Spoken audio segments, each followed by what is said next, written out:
Bienvenue sur notre chaîne. Ici, nous publions gratuitement les livres les plus utiles et les plus intéressants chaque semaine. Abonnez-vous à la chaîne et cliquez sur la cloche pour ne pas manquer les prochaines vidéos. Bonne écoute!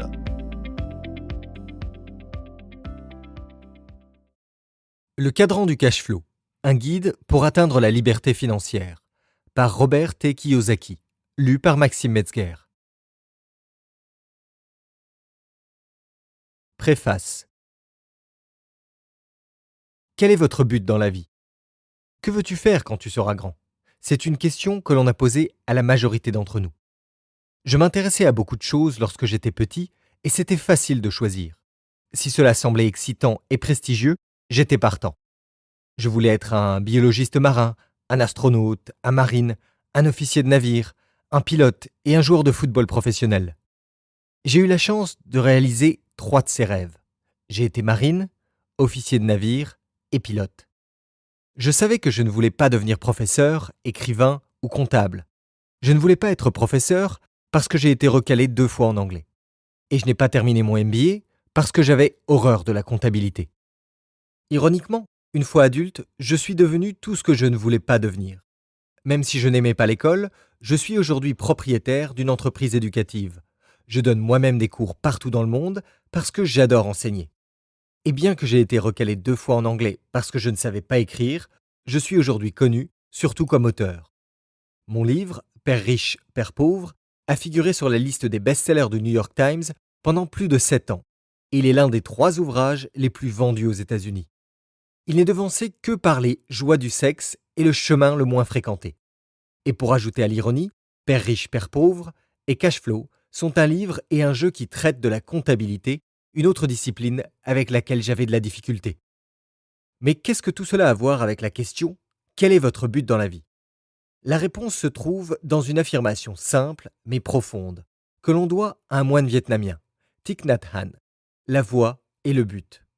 Autrement dit, trouver votre but dans la vie consiste à trouver votre voie. Votre voie n'est pas votre profession, votre revenu, votre titre ou vos réussites et vos échecs. Trouver votre voie, c'est découvrir ce pourquoi vous êtes ici sur Terre. Quelle est votre mission? Pourquoi vous a-t-on fait ce don qu'est la vie? Et que donnerez-vous en retour à la vie? Avec le recul, je sais maintenant qu'aller à l'école n'aide pas à trouver notre voie dans la vie. J'ai passé 4 ans à l'école militaire où j'ai étudié et je me suis entraîné pour devenir officier. Si j'avais fait carrière à la Standard Oil en tant qu'officier de navire, je n'aurais jamais trouvé ma voie.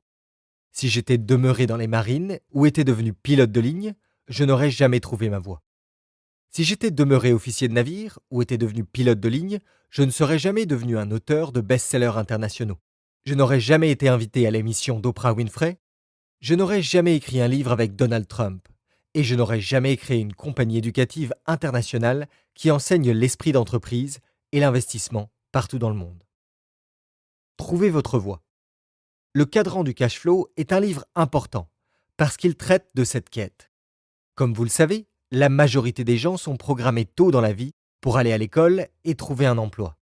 L'école sert à trouver un emploi dans les cadrans E ou T. Elle ne vous guide pas vers votre voie. Je sais qu'il y a des gens qui, très jeunes, savent exactement ce qu'ils feront dans la vie. Ils grandissent en sachant qu'ils seront médecins, avocats, musiciens, golfeurs ou acteurs. Nous avons tous entendu parler des enfants prodiges, de ces enfants qui ont un talent exceptionnel. Mais vous remarquerez qu'il s'agit là de profession, et non pas nécessairement d'une voie dans la vie. Alors, comment trouve-t-on sa voie dans la vie? Voici ma réponse. J'aimerais bien le savoir. Si d'un coup de baguette magique, je pouvais vous révéler votre voie, je le ferais.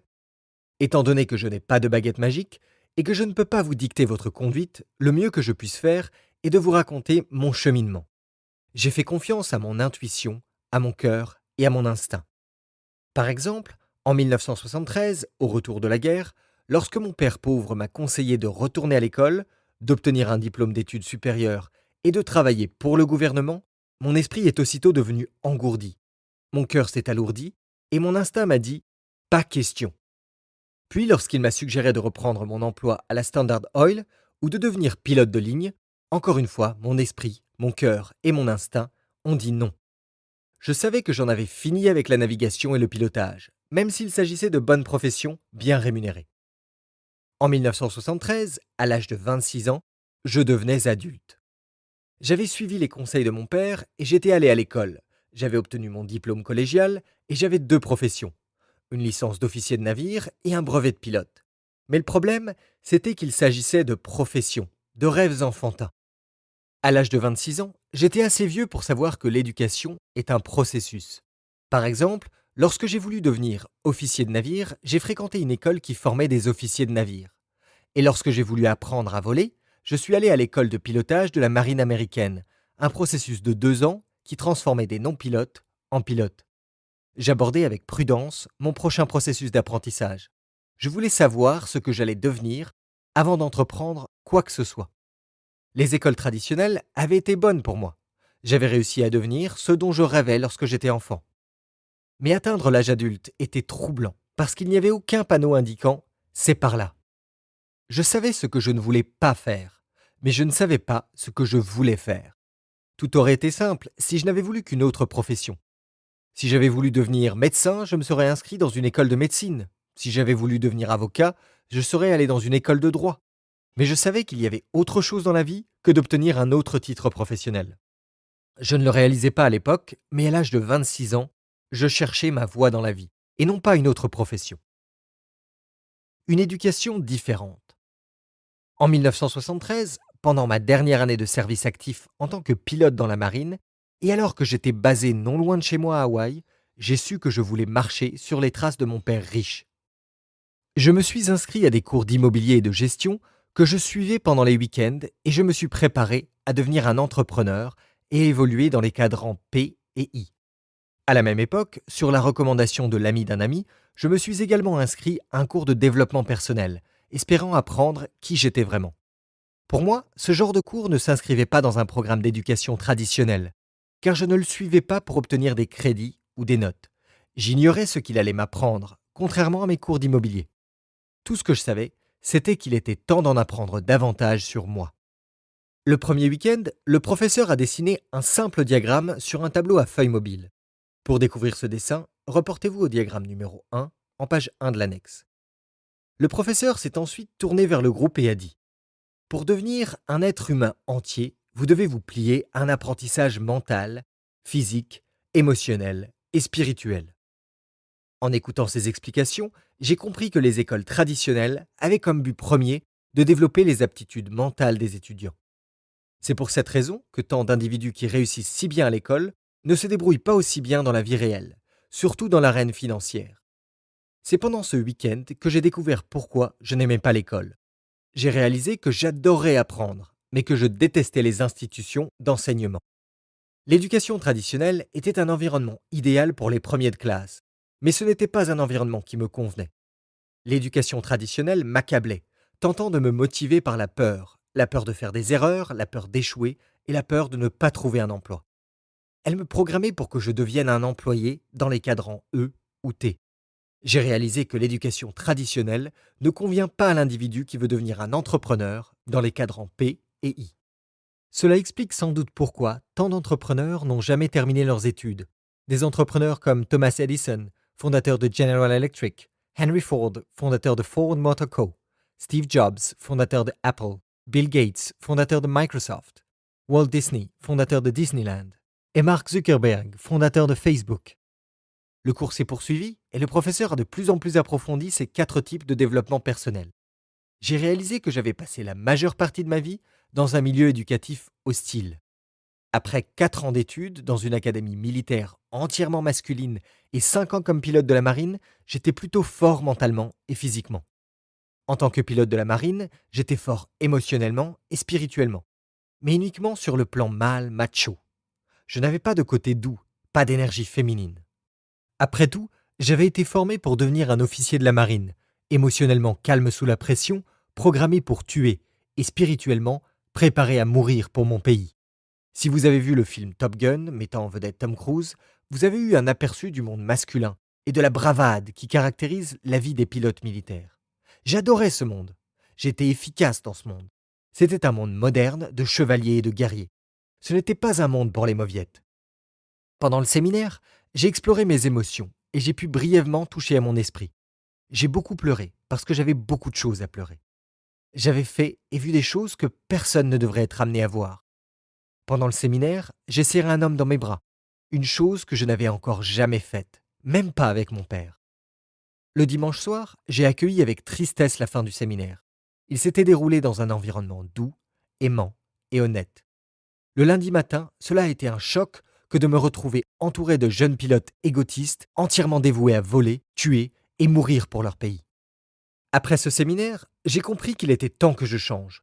Je savais que le plus difficile serait de me développer sur les plans émotionnels et spirituels afin de devenir une personne plus douce, plus aimable et plus compatissante. C'était contraire à tout ce que j'avais appris pendant des années à l'académie militaire et à l'école de pilotage. J'ai définitivement tourné le dos à l'éducation traditionnelle. Je n'avais plus envie d'étudier pour obtenir des notes, des diplômes, des promotions ou des titres professionnels. À partir de ce moment-là, lorsque j'ai suivi un cours ou fréquenté un établissement d'enseignement, c'était dans le but d'apprendre, de devenir une meilleure personne. J'avais mis une croix sur les notes, les diplômes et les titres. Lorsqu'on grandit dans une famille de professeurs, les notes, l'école secondaire et le collège qu'on a fréquenté et les diplômes d'études supérieures sont absolument tout.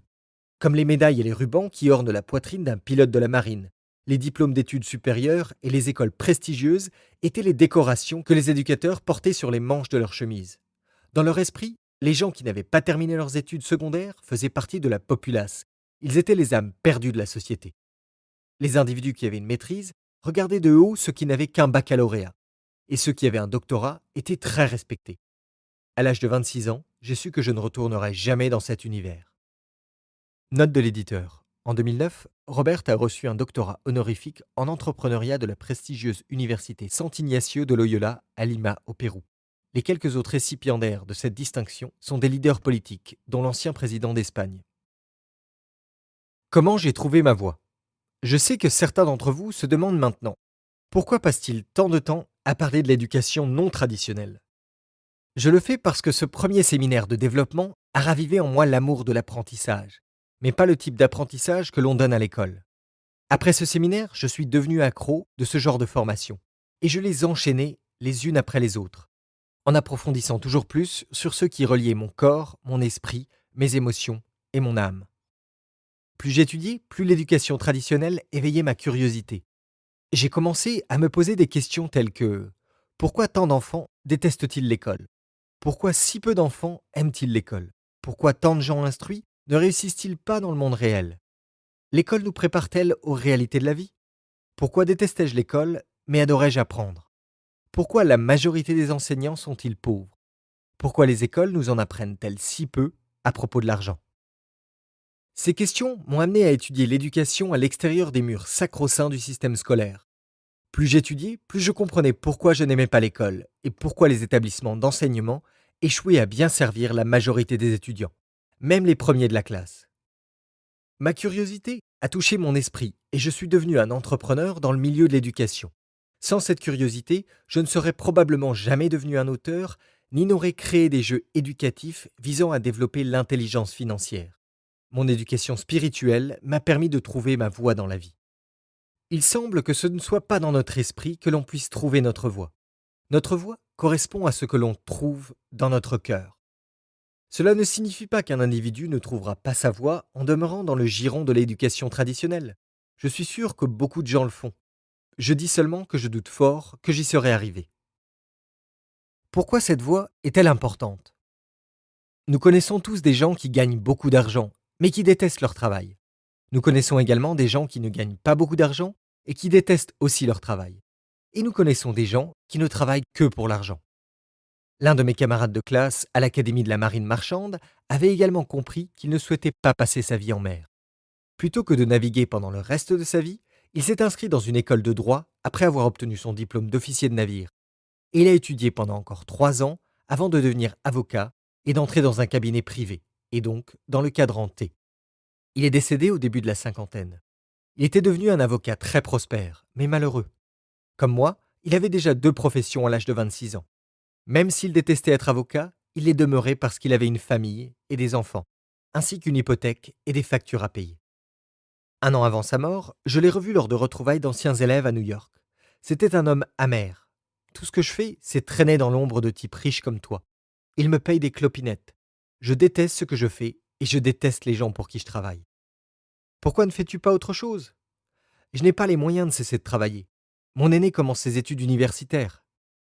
Il a succombé à une crise cardiaque peu après qu'elle ait obtenu son diplôme. Il a gagné beaucoup d'argent grâce à sa formation professionnelle, mais il était émotionnellement en colère, spirituellement mort, et son corps a bientôt suivi. Je sais qu'il s'agit d'un exemple extrême. La majorité des gens ne détestent pas leur travail autant que ne le détestait mon ami. Et pourtant, il illustre bien le problème de l'individu qui est prisonnier de sa profession et qui est incapable de trouver sa voie. À mon avis, c'est le défaut de l'éducation traditionnelle. Des millions de gens quittent l'école uniquement pour entrer dans la prison d'un emploi qu'ils n'aiment pas. Ils savent que quelque chose manque dans leur vie. De plus, un grand nombre d'individus sont financièrement pris à la gorge, ne gagnant que juste assez d'argent pour survivre. Ils voudraient en gagner davantage, mais ils ne savent pas comment s'y prendre. Ne connaissant pas l'existence des autres cadrans, de nombreuses personnes retournent aux études dans le but d'exercer une nouvelle profession ou d'obtenir une augmentation de salaire dans les cadrans E ou T, loin de l'univers des cadrans P et I. Pourquoi je suis devenu professeur? La principale raison pour laquelle je suis devenu professeur dans le cadran P, c'est que je voulais offrir aux gens une éducation financière. Je voulais rendre cette éducation accessible à tous les individus qui souhaitaient apprendre, indépendamment de leur fortune ou de la moyenne qu'ils avaient à l'école. C'est pourquoi la Rich Dad Company a d'abord offert le jeu éducatif Cashflow. Ce jeu peut enseigner dans les lieux où je ne pourrais jamais me rendre. La beauté de ce jeu, c'est qu'il a été conçu pour que les gens enseignent aux gens. Le professeur chèrement payé et la salle de classe deviennent inutiles. Le jeu Cashflow a été traduit en plus de 16 langues et il est joué par des millions de personnes partout dans le monde. Aujourd'hui, la Rich Dad Company offre une formation financière ainsi que des services conseils et un programme de mentorat. Nos programmes sont particulièrement importants pour les gens qui souhaitent quitter les cadrans E et T pour évoluer dans les cadrans P et I. Rien ne garantit qu'ils entreront tous dans les cadrans P et I, mais ils sauront comment y accéder s'ils le veulent. Changer n'est pas facile. En ce qui me concerne, changer de cadran n'a pas été facile. Cela a été un dur labeur sur le plan mental et encore plus exigeant sur les plans émotionnels et spirituels. J'avais grandi dans une famille d'employés très instruits qui évoluaient dans le cadran E, et je partageais leurs valeurs en matière d'éducation, de sécurité d'emploi, d'avantages sociaux et de pensions de l'État. À bien des égards, les valeurs de ma famille ont gêné cette transition. J'ai dû faire la sourde oreille devant ces avertissements, ces inquiétudes et ces critiques à l'idée que je devienne entrepreneur et investisseur. Voici quelques-unes de ces valeurs que j'ai dû mettre au rencard. Mais il faut que tu aies un emploi. Tu prends trop de risques. Et si tu échouais? Retourne à l'école et obtiens ta maîtrise. Deviens médecin, les médecins gagnent beaucoup d'argent. Les gens riches sont cupides. Pourquoi l'argent est-il si important pour toi? L'argent ne fait pas le bonheur. Contente-toi de vivre au-dessous de tes moyens. Mise sur la sécurité, oublie tes rêves. Régime amaigrissant et programme d'exercice. J'ai parlé du développement émotionnel et spirituel parce que c'est ce qu'il faut pour apporter un changement permanent dans la vie. Par exemple, il est rarement efficace de dire à une personne qui a un surplus de poids « mangez moins et faites davantage d'exercice ». Le régime amaigrissant et le programme d'exercice peuvent être sensés sur le plan mental, mais la majorité des gens qui ont un surplus de poids ne mangent pas parce qu'ils ont faim. Ils mangent pour combler un vide dans leurs émotions et leur âme. Lorsqu'un individu entreprend un régime amaigrissant et un programme d'exercice, il ne travaille que sur son esprit et son corps. Sans développement émotionnel et une force spirituelle, l'individu qui a un surplus de poids peut très bien surveiller son alimentation pendant 6 mois et perdre beaucoup de poids, pour en reprendre encore davantage plus tard. Il en va de même pour l'individu qui veut changer de cadran. Si vous vous dites « je vais devenir entrepreneur et évoluer dans le cadran P », votre vœu est aussi pieux que celui du fumeur invétéré qui dit « demain, j'arrête de fumer ». Le tabagisme est une dépendance physique provoquée par des difficultés d'ordre émotionnel et spirituel. Sans soutien émotionnel et spirituel, le fumeur sera toujours un fumeur. C'est également valable pour l'alcoolique, l'accro du sexe ou l'acheteur compulsif. La majorité des dépendances sont des tentatives pour trouver le bonheur. C'est pourquoi mon entreprise offre des cours pour l'esprit et le corps, mais aussi des services conseils et un programme de mentorat afin de faciliter la transition émotionnellement et spirituellement.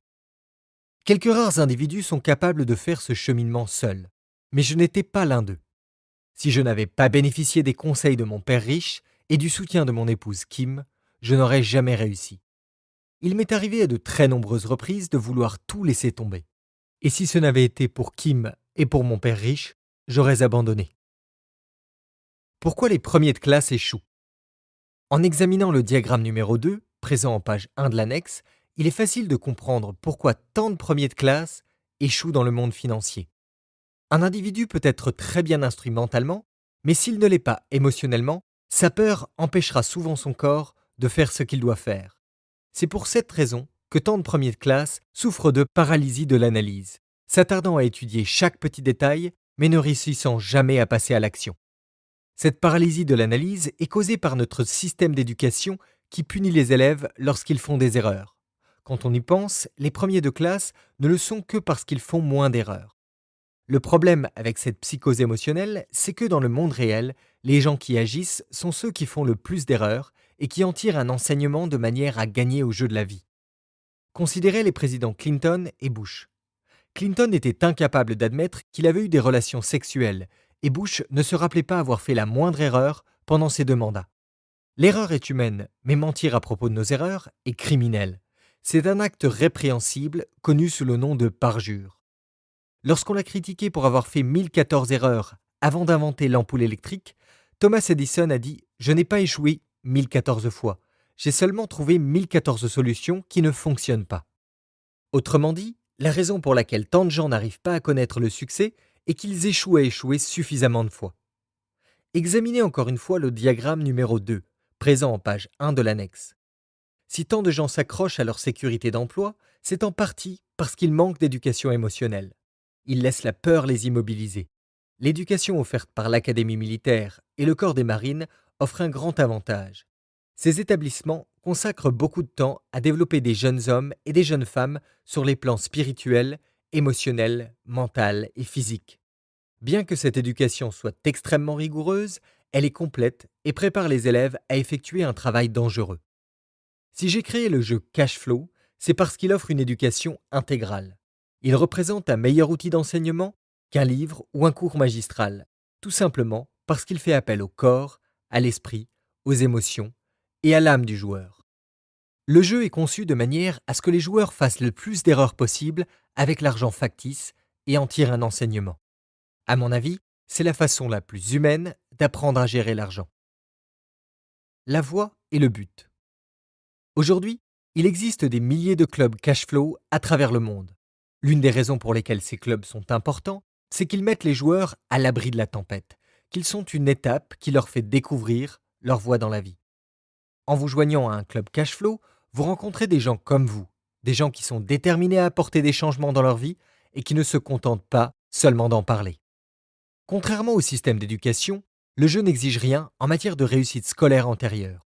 Il suffit d'être habité par un désir sincère d'apprendre et d'apporter des changements dans sa vie. En jouant, vous ferez beaucoup d'erreurs dans différentes situations financières et vous en tirerez un enseignement en utilisant de l'argent factice. Les clubs cash flow ne sont pas faits pour les gens qui veulent devenir riches rapidement. Les clubs cash flow sont là pour appuyer des changements à long terme, des changements d'ordre mental, émotionnel, spirituel et physique que le joueur devra gérer. Nous changeons et évoluons tous à un rythme différent et le jeu vous encourage donc à progresser selon vos capacités. Après avoir joué à Cash Flow à quelques reprises avec d'autres personnes, vous aurez une meilleure idée de ce que devrait être votre prochaine étape et de la classe d'actifs, affaires, immobilier, valeurs mobilières en portefeuille ou produits qui vous convient le mieux. En conclusion, trouver sa voie n'est pas nécessairement facile. Même aujourd'hui, je ne sais pas vraiment si j'ai trouvé la mienne. Vous n'ignorez pas que nous nous perdons tous un jour ou l'autre et qu'il n'est pas toujours aisé de retrouver notre chemin. Si vous avez le sentiment de ne pas vous trouver dans le bon cadran ou que vous n'avancez pas dans la bonne voie, je vous encourage à interroger votre cœur et à trouver cette voie. Par exemple, vous saurez qu'il est temps de changer si les énoncés suivants font partie de votre discours. Je travaille avec des bons à rien. J'aime ce que je fais, mais j'aimerais gagner plus d'argent. J'attends le week-end avec impatience. Je veux être mon propre maître. Sera-t-il bientôt 17 heures ? Ma sœur est une nonne bouddhiste. Sa voie dans la vie est d'assister le Dalai Lama, une voie qui ne rapporte pas beaucoup. Et pourtant, malgré son maigre revenu, cela ne veut pas dire qu'elle est démunie. Elle possède un immeuble locatif et des investissements, or et argent. Sa force de caractère et son éducation financière lui permettent de suivre sa voie sans devoir faire vœu de pauvreté. À bien des égards, cela a été une bonne chose que je sois catalogué comme étant un élève stupide. Bien que cela ait été émotionnellement douloureux, cette douleur m'a permis de trouver ma voie comme professeur. Et comme ma sœur, la nonne, ce n'est pas parce que je suis professeur que je dois être un professeur pauvre. Encore une fois, comme le disait Thich Nhat Hanh, la voie est le but.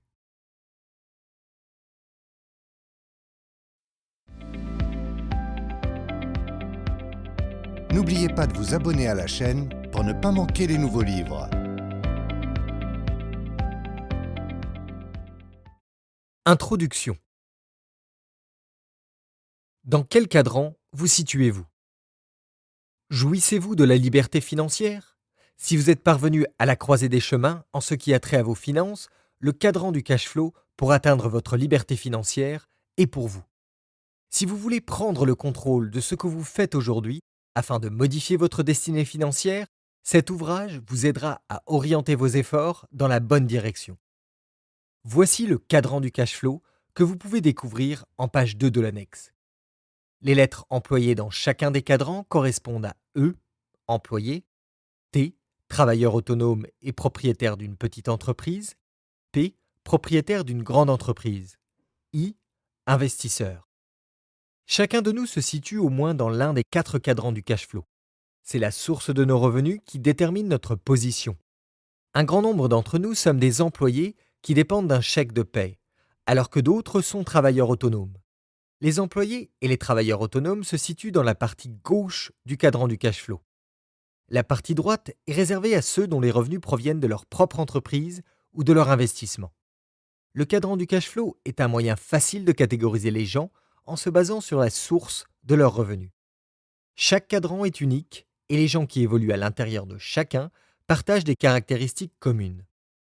Les cadrans vont vous montrer où vous vous situez aujourd'hui et ils vous aideront à élaborer un plan d'action pour savoir où vous voulez être dans l'avenir quand vous choisirez votre propre cheminement vers la liberté financière.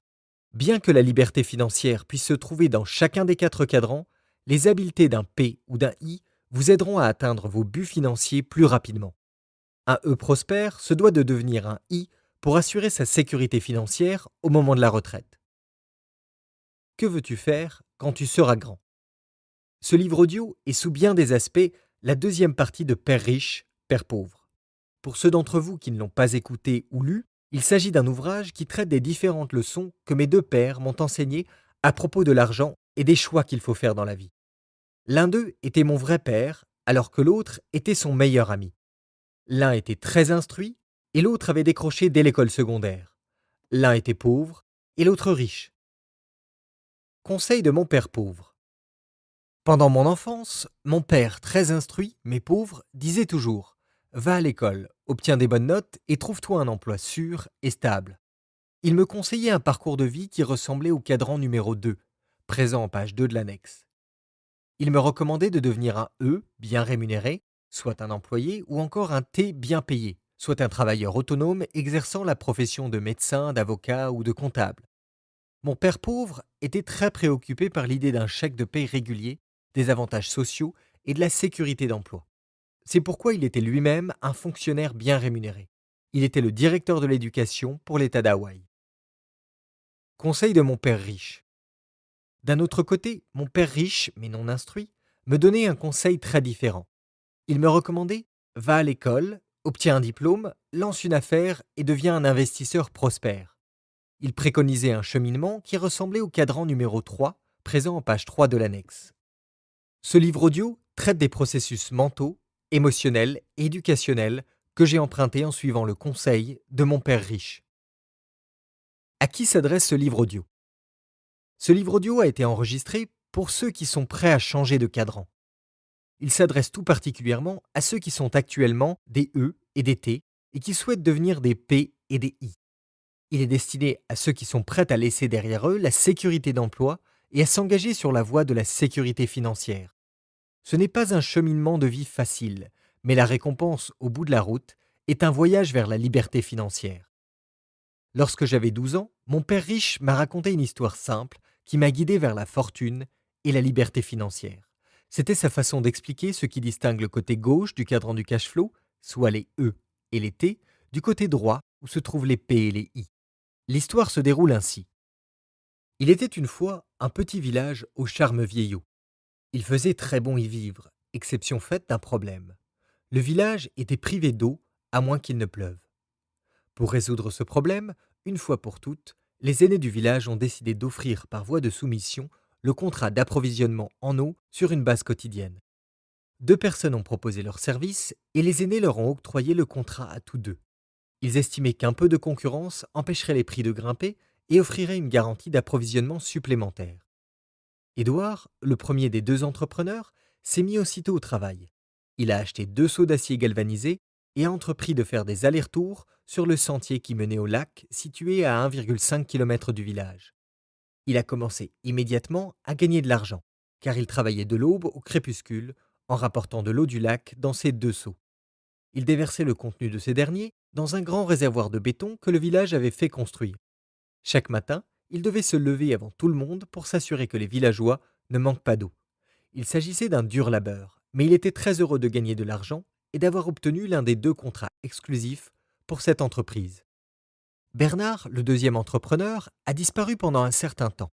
On ne l'a pas vu pendant des mois, ce qui réjouissait Édouard puisqu'il n'avait ainsi pas de concurrence. C'est Édouard qui gagnait tout l'argent. Au lieu d'acheter 2 seaux pour faire concurrence à Édouard, Bernard avait rédigé un plan d'affaires, créé une entreprise, trouvé 4 investisseurs, embauché un président pour superviser le tout, et il était revenu 6 mois plus tard avec une équipe d'ouvriers. Dans l'année qui a suivi, son équipe a construit un pipeline en acier inoxydable à volume élevé, reliant le village au lac. Lors de la grande cérémonie d'ouverture, Bernard a annoncé que son eau était plus propre que celle d'Édouard. Bernard savait que des villageois s'étaient plaints du manque de propreté quant à la qualité de l'eau d'Édouard. Bernard annonça également qu'il pouvait approvisionner le village en eau 24 heures par jour, 7 jours par semaine. Édouard ne livrait son eau que la semaine. Il ne travaillait pas le week-end. Ensuite, Bernard a déclaré que ses prix seraient de 75% moins élevés que ceux d'Édouard pour une eau de qualité supérieure et une source d'approvisionnement plus fiable. Les villageois ont applaudi et se sont précipités immédiatement vers le robinet qui se trouvait à l'extrémité du pipeline de Bernard. Pour être concurrentiel, Édouard a réduit immédiatement son tarif de 75%, a acheté 2 autres seaux, y a ajouté des couvercles et a commencé à transporter 4 seaux à la fois. Afin d'offrir un meilleur service, il a engagé ses 2 fils afin qu'ils lui prêtent main forte les soirs et les week-ends. Lorsque ses fils ont quitté le village afin de poursuivre leurs études, il leur a dit « Revenez vite, car cette entreprise vous appartiendra ». Pour une raison ou pour une autre, ses 2 fils ne sont pas revenus à la fin de leurs études. Édouard a embauché des employés et a eu des conflits avec le syndicat. Ce dernier demandait des salaires plus élevés, de meilleurs avantages sociaux, et exigeait que ses membres ne transportent qu'un seul seau à la fois.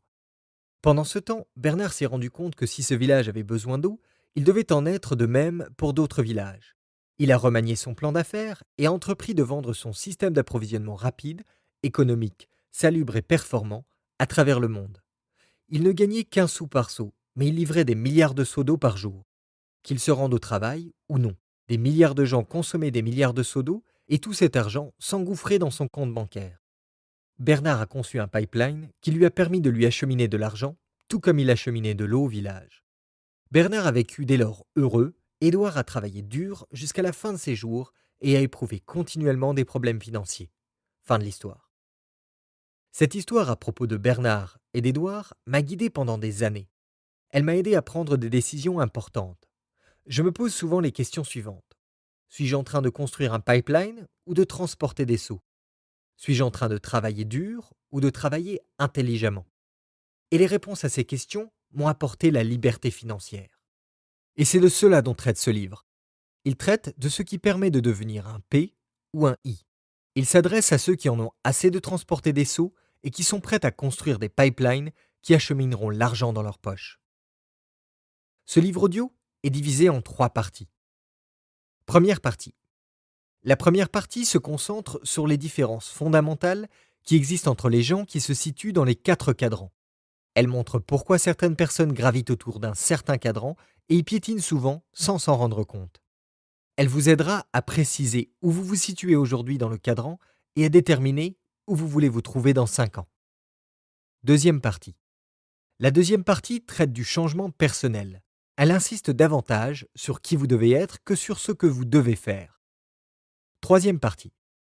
La troisième partie de ce livre explique comment trouver le succès du côté droit du cadran du cash flow.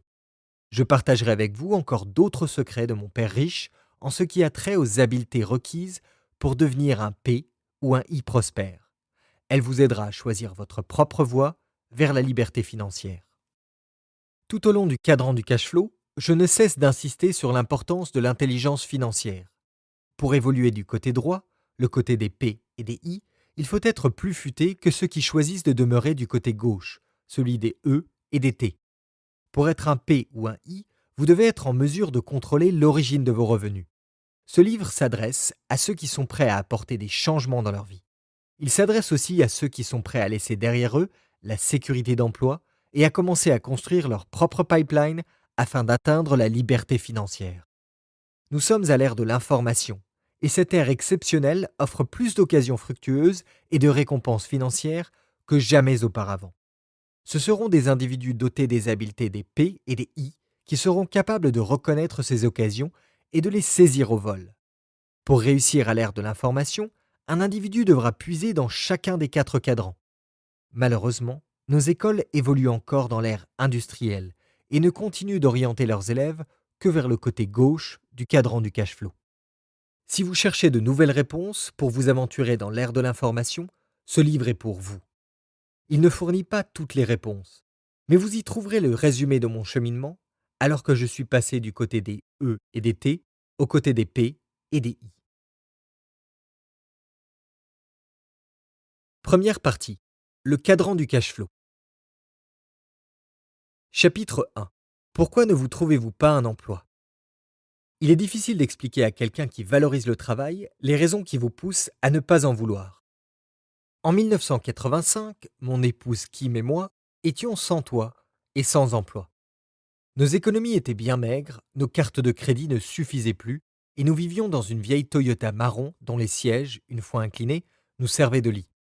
Et puis, à la fin d'une certaine semaine, nous avons pris conscience de la cruelle réalité. Ce que nous étions, ce que nous faisions et ce vers quoi nous nous dirigions. Notre statut de sans-abri a duré encore 2 semaines. Constatant notre situation financière désespérée, une amie nous a offert une pièce dans son sous-sol. Nous y avons vécu pendant 9 mois. Nous restions discrets quant à notre situation. En fait, Kim et moi avions une allure plutôt normale. Lorsque des amis et des membres de notre famille étaient informés de notre malchance, la première question qu'ils nous posaient était toujours « Pourquoi ne vous trouvez-vous pas un emploi ?» Au début, nous avons tenté d'expliquer nos motivations, mais la plupart du temps sans succès. Il est difficile d'expliquer à quelqu'un qui valorise le travail les raisons qui vous poussent à ne pas en vouloir. Il nous arrivait d'occuper quelques emplois temporaires et de gagner quelques dollars ici et là, mais nous ne le faisions que pour mettre du pain sur la table et de l'essence dans le réservoir de la voiture. Cet argent ne nous aidait qu'à nous maintenir sur la voie menant à notre but ultime. Je dois admettre que la perspective d'un emploi stable, assorti d'un chèque de paye, m'a paru attirante lors de moments de profond doute. Mais puisque nous ne recherchions pas la sécurité d'emploi, nous avons persévéré, en vivant au jour le jour, au bord de l'abîme. Cette année-là, en 1985, cela a été la pire année de notre vie et aussi la plus longue. Quiconque dit que l'argent n'a pas d'importance n'en a de toute évidence pas été privé longtemps. Kim et moi nous sommes disputés souvent. La peur, l'incertitude et la faim court-circuitent les émotions et nous opposent souvent à ce que l'on aime le plus. Toutefois, l'amour nous a permis de rester unis et l'adversité a contribué à consolider le lien qui nous unissait en tant que couple. Nous savions où nous allions. Nous ne savions tout simplement pas si nous y arriverions un jour. Nous savions que nous pourrions toujours trouver un emploi sûr et bien rémunéré. Nous étions tous deux détenteurs d'un diplôme universitaire et bien qualifiés.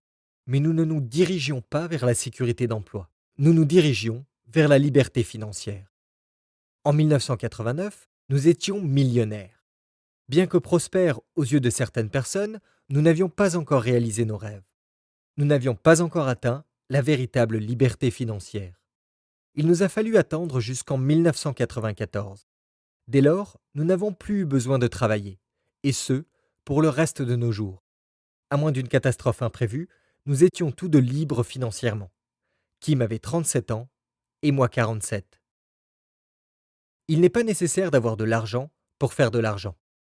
J'ai commencé ce chapitre en parlant du dénuement total parce que j'entends souvent les gens dire il faut de l'argent pour faire de l'argent. Je ne suis pas d'accord. Il ne nous a pas fallu d'argent pour passer du statut de sans-abri en 1985 à celui de riche en 1989, et puis pour devenir financièrement libre en 1994. Nous n'avions pas d'argent au départ et nous avions des dettes. Il n'est pas non plus nécessaire d'avoir une éducation en règle. J'ai un diplôme universitaire et je peux honnêtement dire que l'atteinte de la liberté financière n'a rien à voir avec ce que j'ai appris à l'école. Les années pendant lesquelles j'ai étudié les mathématiques, la trigonométrie, la chimie, la physique et la littérature anglaise et française ne m'ont pas apporté grand-chose. Bon nombre de personnes prospères ont quitté l'école sans obtenir de diplôme. Des gens tels que Thomas Edison, fondateur de General Electric, Henry Ford, fondateur de Ford Motor Co., Bill Gates, fondateur de Microsoft, Ted Turner, fondateur de CNN, Michael Dell, fondateur de Dell Computers, feu Steve Jobs, fondateur de Apple Computer, et Ralph Lauren, fondateur de Polo. Une formation universitaire est importante pour exercer les professions traditionnelles, mais elle n'influe pas sur la façon dont les gens deviennent prospères. Ils érigent des entreprises florissantes qui leur appartiennent, et c'est ce que Kim et moi, nous nous efforcions de faire. Alors, que faut-il? On me demande souvent, s'il n'est pas nécessaire d'avoir de l'argent pour faire de l'argent, et si les écoles ne nous enseignent pas comment devenir libres financièrement, alors que faut-il? Voici ma réponse. Il faut avoir un rêve, beaucoup de détermination, la volonté d'apprendre rapidement, l'habileté à maximiser les atouts que Dieu nous a donnés et déterminer dans quel volet du cadran du cash flow il nous faut tirer notre revenu. Qu'est-ce que le cadran du cash flow? Le diagramme correspondant au cadran du cash flow est représenté en page 2 de l'annexe. Les lettres dans chacun des cadrans correspondent à E, employé, T, travailleur autonome et propriétaire d'une petite entreprise, P, propriétaire d'une grande entreprise, I, investisseur. De quel cadran tirez-vous votre revenu? Le cadran du cash flow illustre les différentes méthodes par lesquelles le revenu ou l'argent est généré. Par exemple, un employé gagne de l'argent en occupant un emploi et en travaillant pour quelqu'un ou pour une entreprise. Le travailleur autonome gagne de l'argent en travaillant pour son propre compte. Le propriétaire d'entreprise est à la tête d'une entreprise qui génère de l'argent et l'investisseur gagne de l'argent grâce à ses placements. En d'autres termes, grâce à de l'argent qui génère de l'argent. Les diverses méthodes permettant de générer des revenus requièrent différentes dispositions d'esprit, différentes habiletés techniques, différentes orientations pédagogiques et différents types de gens. Chaque cadran attire un type d'individu en particulier. Alors que l'argent reste de l'argent, les façons de le gagner peuvent être extrêmement diversifiées.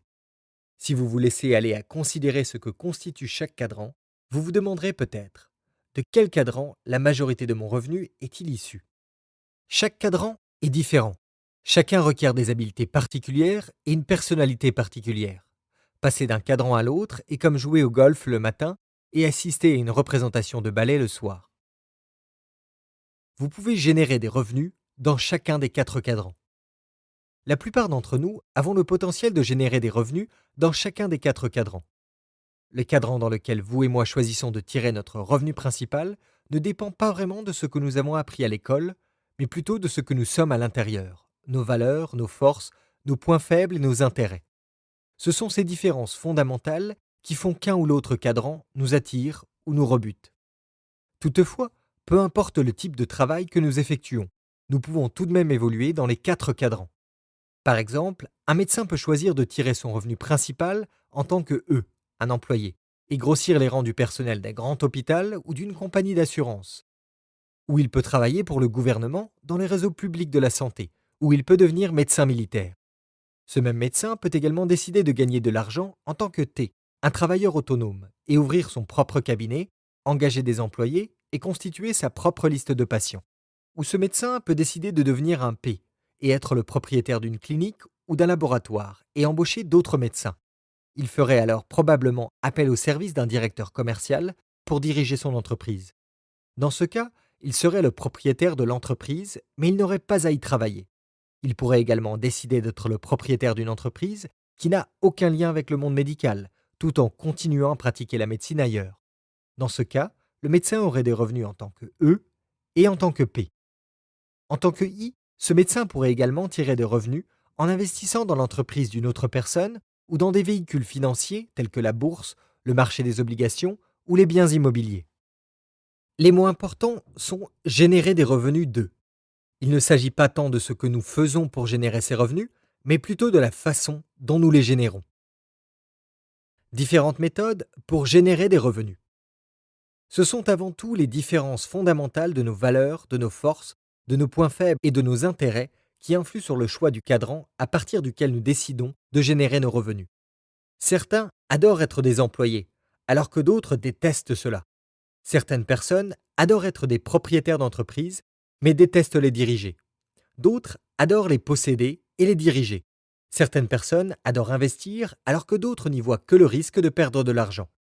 Réussir dans les 4 cadrans signifie souvent réorienter certaines de nos valeurs intrinsèques. Vous pouvez être riche ou pauvre dans chacun des 4 cadrans. Il est également important de noter que l'on peut être riche ou pauvre dans chacun des 4 cadrans.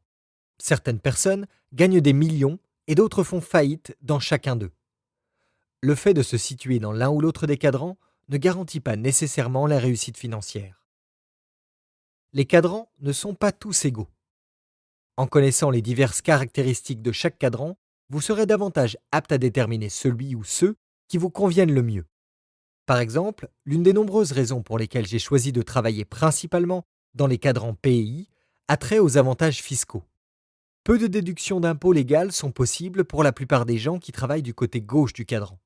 Par contre, elles sont nombreuses pour ceux qui évoluent du côté droit. En travaillant dans les cadrans PI, je pouvais gagner de l'argent plus rapidement et le faire fructifier plus longtemps, sans devoir verser de grosses sommes au gouvernement sous forme d'impôts. Différentes façons de gagner de l'argent. Lorsque les gens nous demandent pourquoi Kim et moi n'avions pas de toit, je leur explique que c'est à cause de ce que mon père riche m'a appris au sujet de l'argent. L'argent est important pour moi, mais je ne voulais pas passer ma vie à travailler pour en gagner. C'est pour cela que je ne voulais pas avoir d'emploi. Pour être des citoyens responsables, Kim et moi tenions à ce que notre argent soit à notre service. Nous ne voulions pas consacrer notre vie à travailler physiquement pour lui. C'est pourquoi le cadran du cash flow est important. Il représente les différentes façons de gagner de l'argent. Il est possible d'être responsable et de générer des revenus plutôt que de travailler physiquement pour y arriver. Père différent, idées différentes au sujet de l'argent. Mon père très instruit croyait fermement que l'amour de l'argent était méprisable, que le profit excessif était synonyme d'avarice. Il se sentait embarrassé lorsque les journaux faisaient état de son salaire, car il estimait qu'il était trop rémunéré en comparaison de ce que gagnaient les professeurs qui travaillaient pour lui. C'était un homme bon, honnête et assidu qui faisait de son mieux pour faire valoir le fait que l'argent n'était pas important dans sa vie. Mon père très instruit, quoique pauvre, répétait sans cesse: l'argent m'intéresse peu. Je ne serai jamais riche. Je ne peux pas me permettre d'acheter cela. Investir est une entreprise risquée. Il n'y a pas que l'argent dans la vie. L'argent est à la base de la vie. Mon père riche avait un point de vue différent. Il estimait qu'il était ridicule de passer sa vie à travailler pour gagner de l'argent et à prétendre que l'argent n'avait pas d'importance. Mon père riche croyait que la vie était plus importante que l'argent, mais que l'argent était important pour subvenir aux besoins de la vie. Il disait souvent: on ne dispose que d'un certain nombre d'heures dans une journée et on ne peut travailler plus fort que nos capacités ne nous le permettent. Alors pourquoi trimer pour de l'argent? Apprends à avoir de l'argent et à faire travailler les autres pour toi et tu seras libre de faire les choses qui sont importantes. Voici ce qui revêtait de l'importance aux yeux de mon père riche. Avoir beaucoup de temps pour élever ses enfants, avoir de l'argent pour faire un don aux œuvres de charité et appuyer les projets qu'il chérissait, créer des emplois et la stabilité financière dans sa communauté, avoir le temps et l'argent nécessaires pour prendre soin de sa santé, être en mesure de voyager à travers le monde avec sa famille. Toutes ces choses coûtent de l'argent, disait mon père riche. Voilà pourquoi l'argent est important pour moi. L'argent est important, mais je ne veux pas passer ma vie à travailler pour lui. Choisir parmi les cadrans. C'est en partie parce que j'avais davantage de formation et d'éducation dans des domaines reliés au cadran PI que mon épouse et moi avons choisi d'y concentrer nos efforts alors que nous n'avions pas de toit. Grâce à l'enseignement de mon père riche, je connaissais les divers avantages financiers et professionnels de chaque cadran. Pour moi, les cadrans du côté droit, les cadrans P et I, offraient les meilleures possibilités pour atteindre la prospérité et la liberté financière. De plus, à l'âge de 37 ans, j'avais connu des succès et des échecs dans chacun des 4 cadrans, ce qui m'avait amené à mieux connaître mon tempérament, mes goûts, mes aversions, mes forces et mes points faibles. Je savais dans quel cadran j'évoluerais le mieux. Les parents sont des professeurs. Lorsque j'étais un jeune garçon, mon père riche faisait souvent référence au cadran du cash flow. Il m'expliquait ce qui distinguait une personne qui avait réussi du côté gauche de celle qui avait réussi du côté droit. Encore très jeune, je ne portais pas vraiment attention à ses propos. Je ne comprenais pas la différence qu'il y avait entre la mentalité d'un employé et celle d'un propriétaire d'entreprise. J'essayais seulement de survivre à l'école.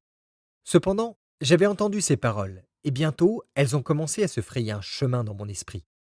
Le fait d'être entouré de 2 pères dynamiques et qui avaient réussi rendait très significatifs leurs propos respectifs. Mais ce sont leurs actes qui m'ont permis de commencer à faire la distinction entre le côté ET et le côté PI du cadran. Au début, les différences m'ont paru bien subtiles. Et puis, elles m'ont ébloui. Par exemple, le petit garçon que j'étais alors a vécu comme une expérience douloureuse le manque de temps qu'un père pouvait lui consacrer comparativement à l'autre. Alors que la réussite et l'importance de chaque père prenaient de l'ampleur, il devenait évident que l'un d'entre eux avait de moins en moins de temps à passer auprès de son épouse et de ses 4 enfants. Mon vrai père était toujours ailleurs, en réunion ou en route vers l'aéroport pour se rendre à une autre réunion. Plus il connaissait la réussite, moins de repas nous prenions en famille. Il passait les week-ends dans son petit bureau encombré, submergé par la paperasse. Par contre, mon père riche avait de plus en plus de liberté à mesure qu'il connaissait la réussite. L'une des raisons pour lesquelles j'ai tant appris au sujet de l'argent, des finances, des affaires et de la vie, est simplement que mon père riche consacrait de plus en plus de temps à ses enfants et à moi-même. Autre exemple, mes 2 pères réussissaient et gagnaient de plus en plus d'argent. Mais mon vrai père, l'érudit, s'enfonçait en même temps dans les dettes. Il travaillait donc plus fort et se retrouvait dans une tranche d'imposition supérieure. Son banquier et son comptable lui conseillaient alors d'acheter une plus grande maison pour qu'il bénéficie d'une soi-disant réduction d'impôts. Mon père suivait leurs conseils et achetait une plus grande maison. Et bientôt, il devait travailler plus dur que jamais afin de gagner davantage d'argent pour payer la nouvelle maison, ce qui l'éloignait encore plus de sa famille. Mon père riche était différent. Il gagnait de l'argent et encore de l'argent, mais il payait moins d'impôts. Il avait lui aussi des banquiers et des comptables, mais il n'obtenait pas d'eux les mêmes conseils que mon père très instruit. La principale raison. En fait, c'est ce qui est arrivé à mon père très instruit mais pauvre, à l'apogée de sa carrière, qui m'a poussé à ne pas demeurer du côté gauche du cadran. Au début des années 1970, j'avais déjà terminé mes études universitaires et me trouvais à Pensacola, en Floride, suivant une formation de pilote dans les fusiliers marins qui m'emmènerait au Vietnam. Mon père très instruit était alors directeur de l'éducation pour l'État d'Hawaï et membre du personnel du gouverneur. Un soir, il m'a téléphoné pour me transmettre quelques nouvelles intéressantes. Fiston, m'a-t-il dit, je vais démissionner et poser ma candidature au poste de lieutenant-gouverneur de l'État d'Hawaï pour le Parti républicain. Avec une boule dans la gorge, je lui ai demandé: tu vas te présenter contre ton patron? C'est exact, m'a-t-il répondu. Pourquoi, lui ai-je demandé. Les républicains n'ont aucune chance à Hawaï. Le Parti démocrate et les organisations ouvrières sont trop forts. Je sais cela, fiston. Je sais aussi qu'on ne me demande pas de gagner.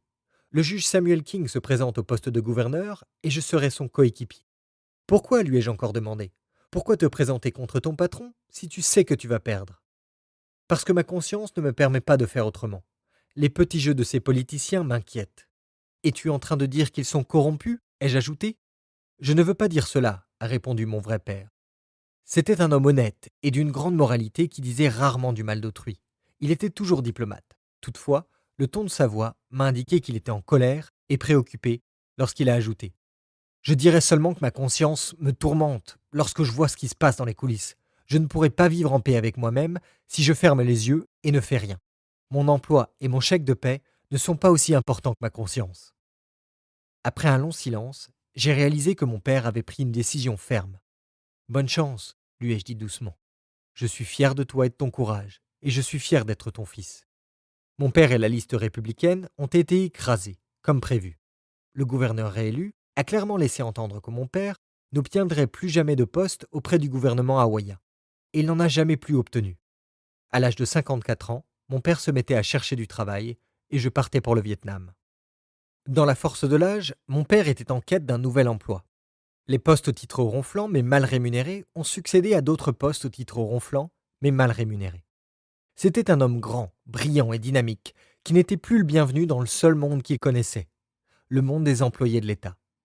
Il a tenté de lancer plusieurs petites entreprises.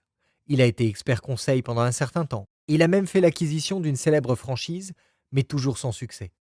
Il vieillissait et ses forces déclinaient, tout comme son dynamisme envers tout nouveau projet. Son manque de volonté s'accentuait après chaque échec. Il était un excellent E, tentant de survivre en tant que T, dans un cadran où il n'avait aucune formation ni expérience et où le cœur n'y était pas. Il adorait le monde de l'éducation publique, mais il n'arrivait pas à trouver le moyen de le réintégrer. Il en avait été banni, sans bruit. Sans la sécurité sociale et l'assurance maladie, les dernières années de sa vie auraient été un véritable désastre. Il est mort frustré et quelque peu vexé, mais il est mort avec l'esprit en paix. Alors, qu'est-ce qui m'a poussé à continuer dans les heures les plus sombres?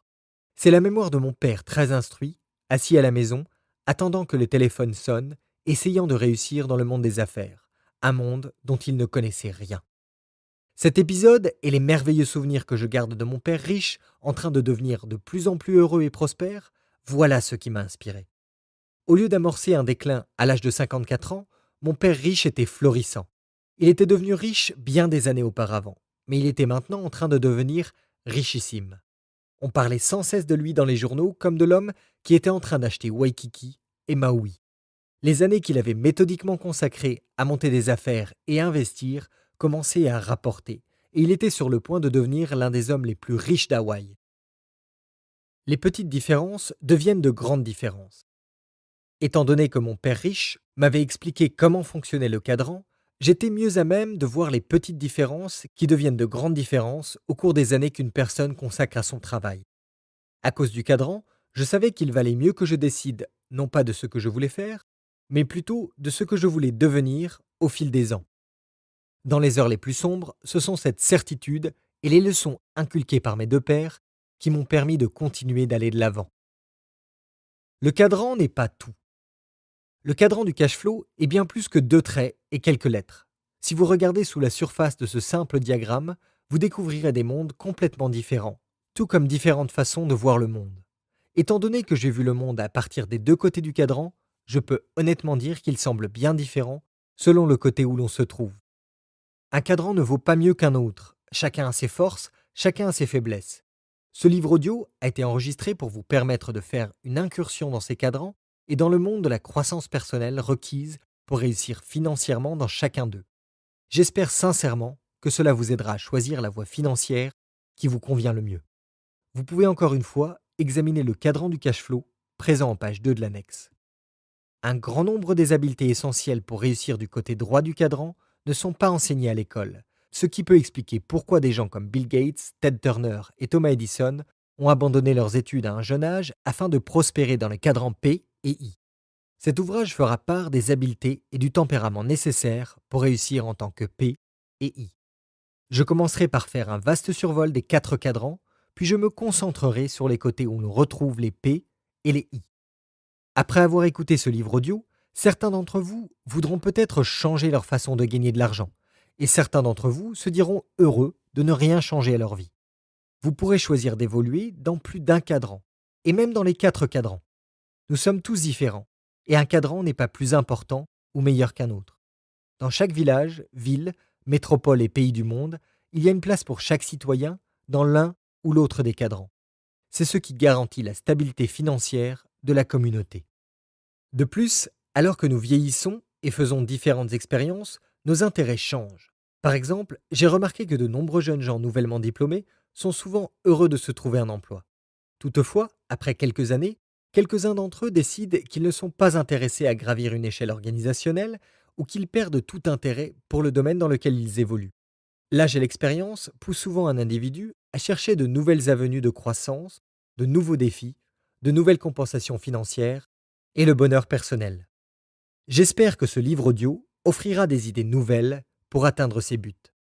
Bref, ce livre audio ne traite pas de l'absence de toi, mais plutôt de la façon de trouver un foyer, une demeure dans un ou plusieurs cadrans. Chapitre 2. Différents cadrans, différentes personnes.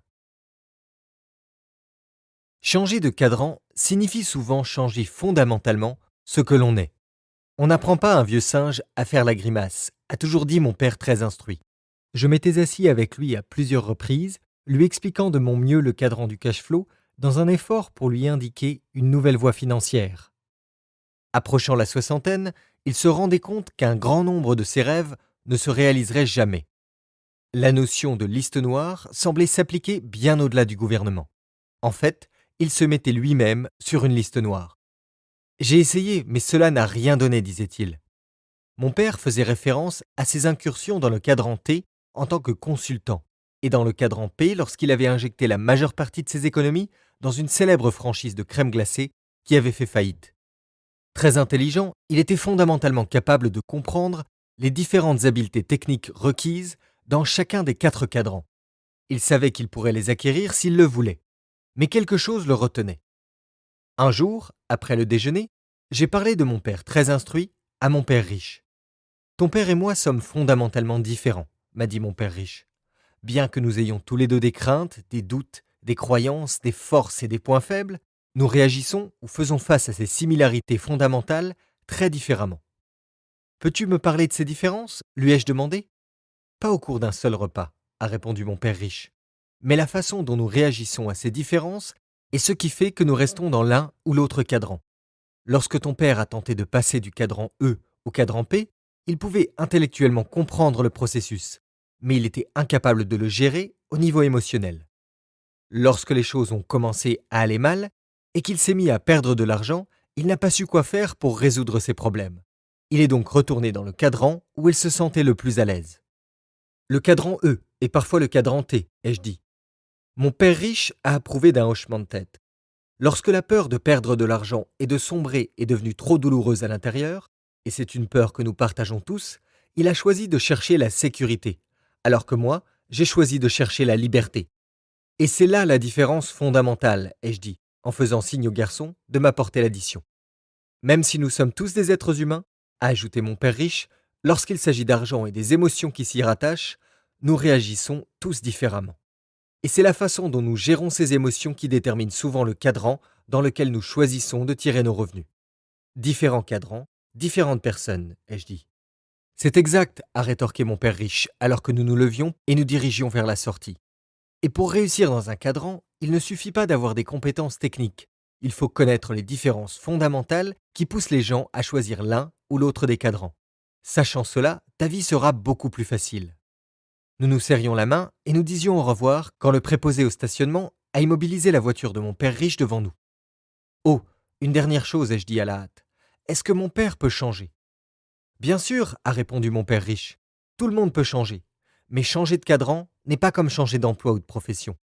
Changer de cadran signifie souvent changer fondamentalement ce que l'on est, notre façon de penser et notre vision du monde. Changer est plus facile pour certaines personnes que pour d'autres, tout simplement parce que certaines personnes sont favorables au changement alors que d'autres y sont réfractaires. Et changer de cadran équivaut le plus souvent à changer de vie. C'est un changement aussi profond que l'histoire séculaire de la chenille qui se transforme en papillon. Non seulement tu changeras, mais tes amis changeront. Alors qu'elles continuent à entretenir des relations avec leurs vieux amis, il est plus difficile pour les chenilles de faire ce que les papillons font. Ce sont donc d'importants changements et peu d'individus choisissent de les faire. Le préposé au stationnement a fermé la portière et mon père riche est parti, me laissant à mes réflexions sur ces différences. Quelles sont ces différences? Comment dire si les gens se situent dans les cadrans E, T, P ou I si on ne sait pas grand-chose d'eux? Une façon d'y arriver est de les écouter parler. L'un des plus grands talents de mon père riche était de savoir lire les gens, mais il croyait également qu'il ne fallait juger personne selon les apparences. Mon père riche, comme Henry Ford, avait peu d'éducation, mais tous deux savaient comment embaucher du personnel et travailler avec des superviseurs. Mon père riche me répétait sans cesse que l'art de rassembler des gens brillants et de les faire travailler en équipe était l'une de ses principales qualités. Quand j'ai eu 9 ans, mon père riche a commencé à m'enseigner les habiletés nécessaires pour réussir dans les cadrans P et I. L'une de ces habiletés consistait à aller au-delà des apparences et à chercher à découvrir les qualités fondamentales d'autrui. Mon père riche avait l'habitude de dire: si j'écoute ce que me dit une personne, je commence à voir et à sentir son âme. Donc, quand j'étais un jeune garçon, j'ai commencé à m'asseoir aux côtés de mon père riche alors qu'il embauchait des gens. De ces entrevues, j'ai appris à écouter non pas seulement les mots, mais à chercher aussi les valeurs fondamentales qu'ils révèlent, les valeurs qui viennent de l'âme, comme mon père riche le disait. Les mots du cadran E. Une personne évoluant dans le cadran E, employé, pourrait dire: je cherche un emploi stable, bien rémunéré et offrant d'excellents avantages sociaux.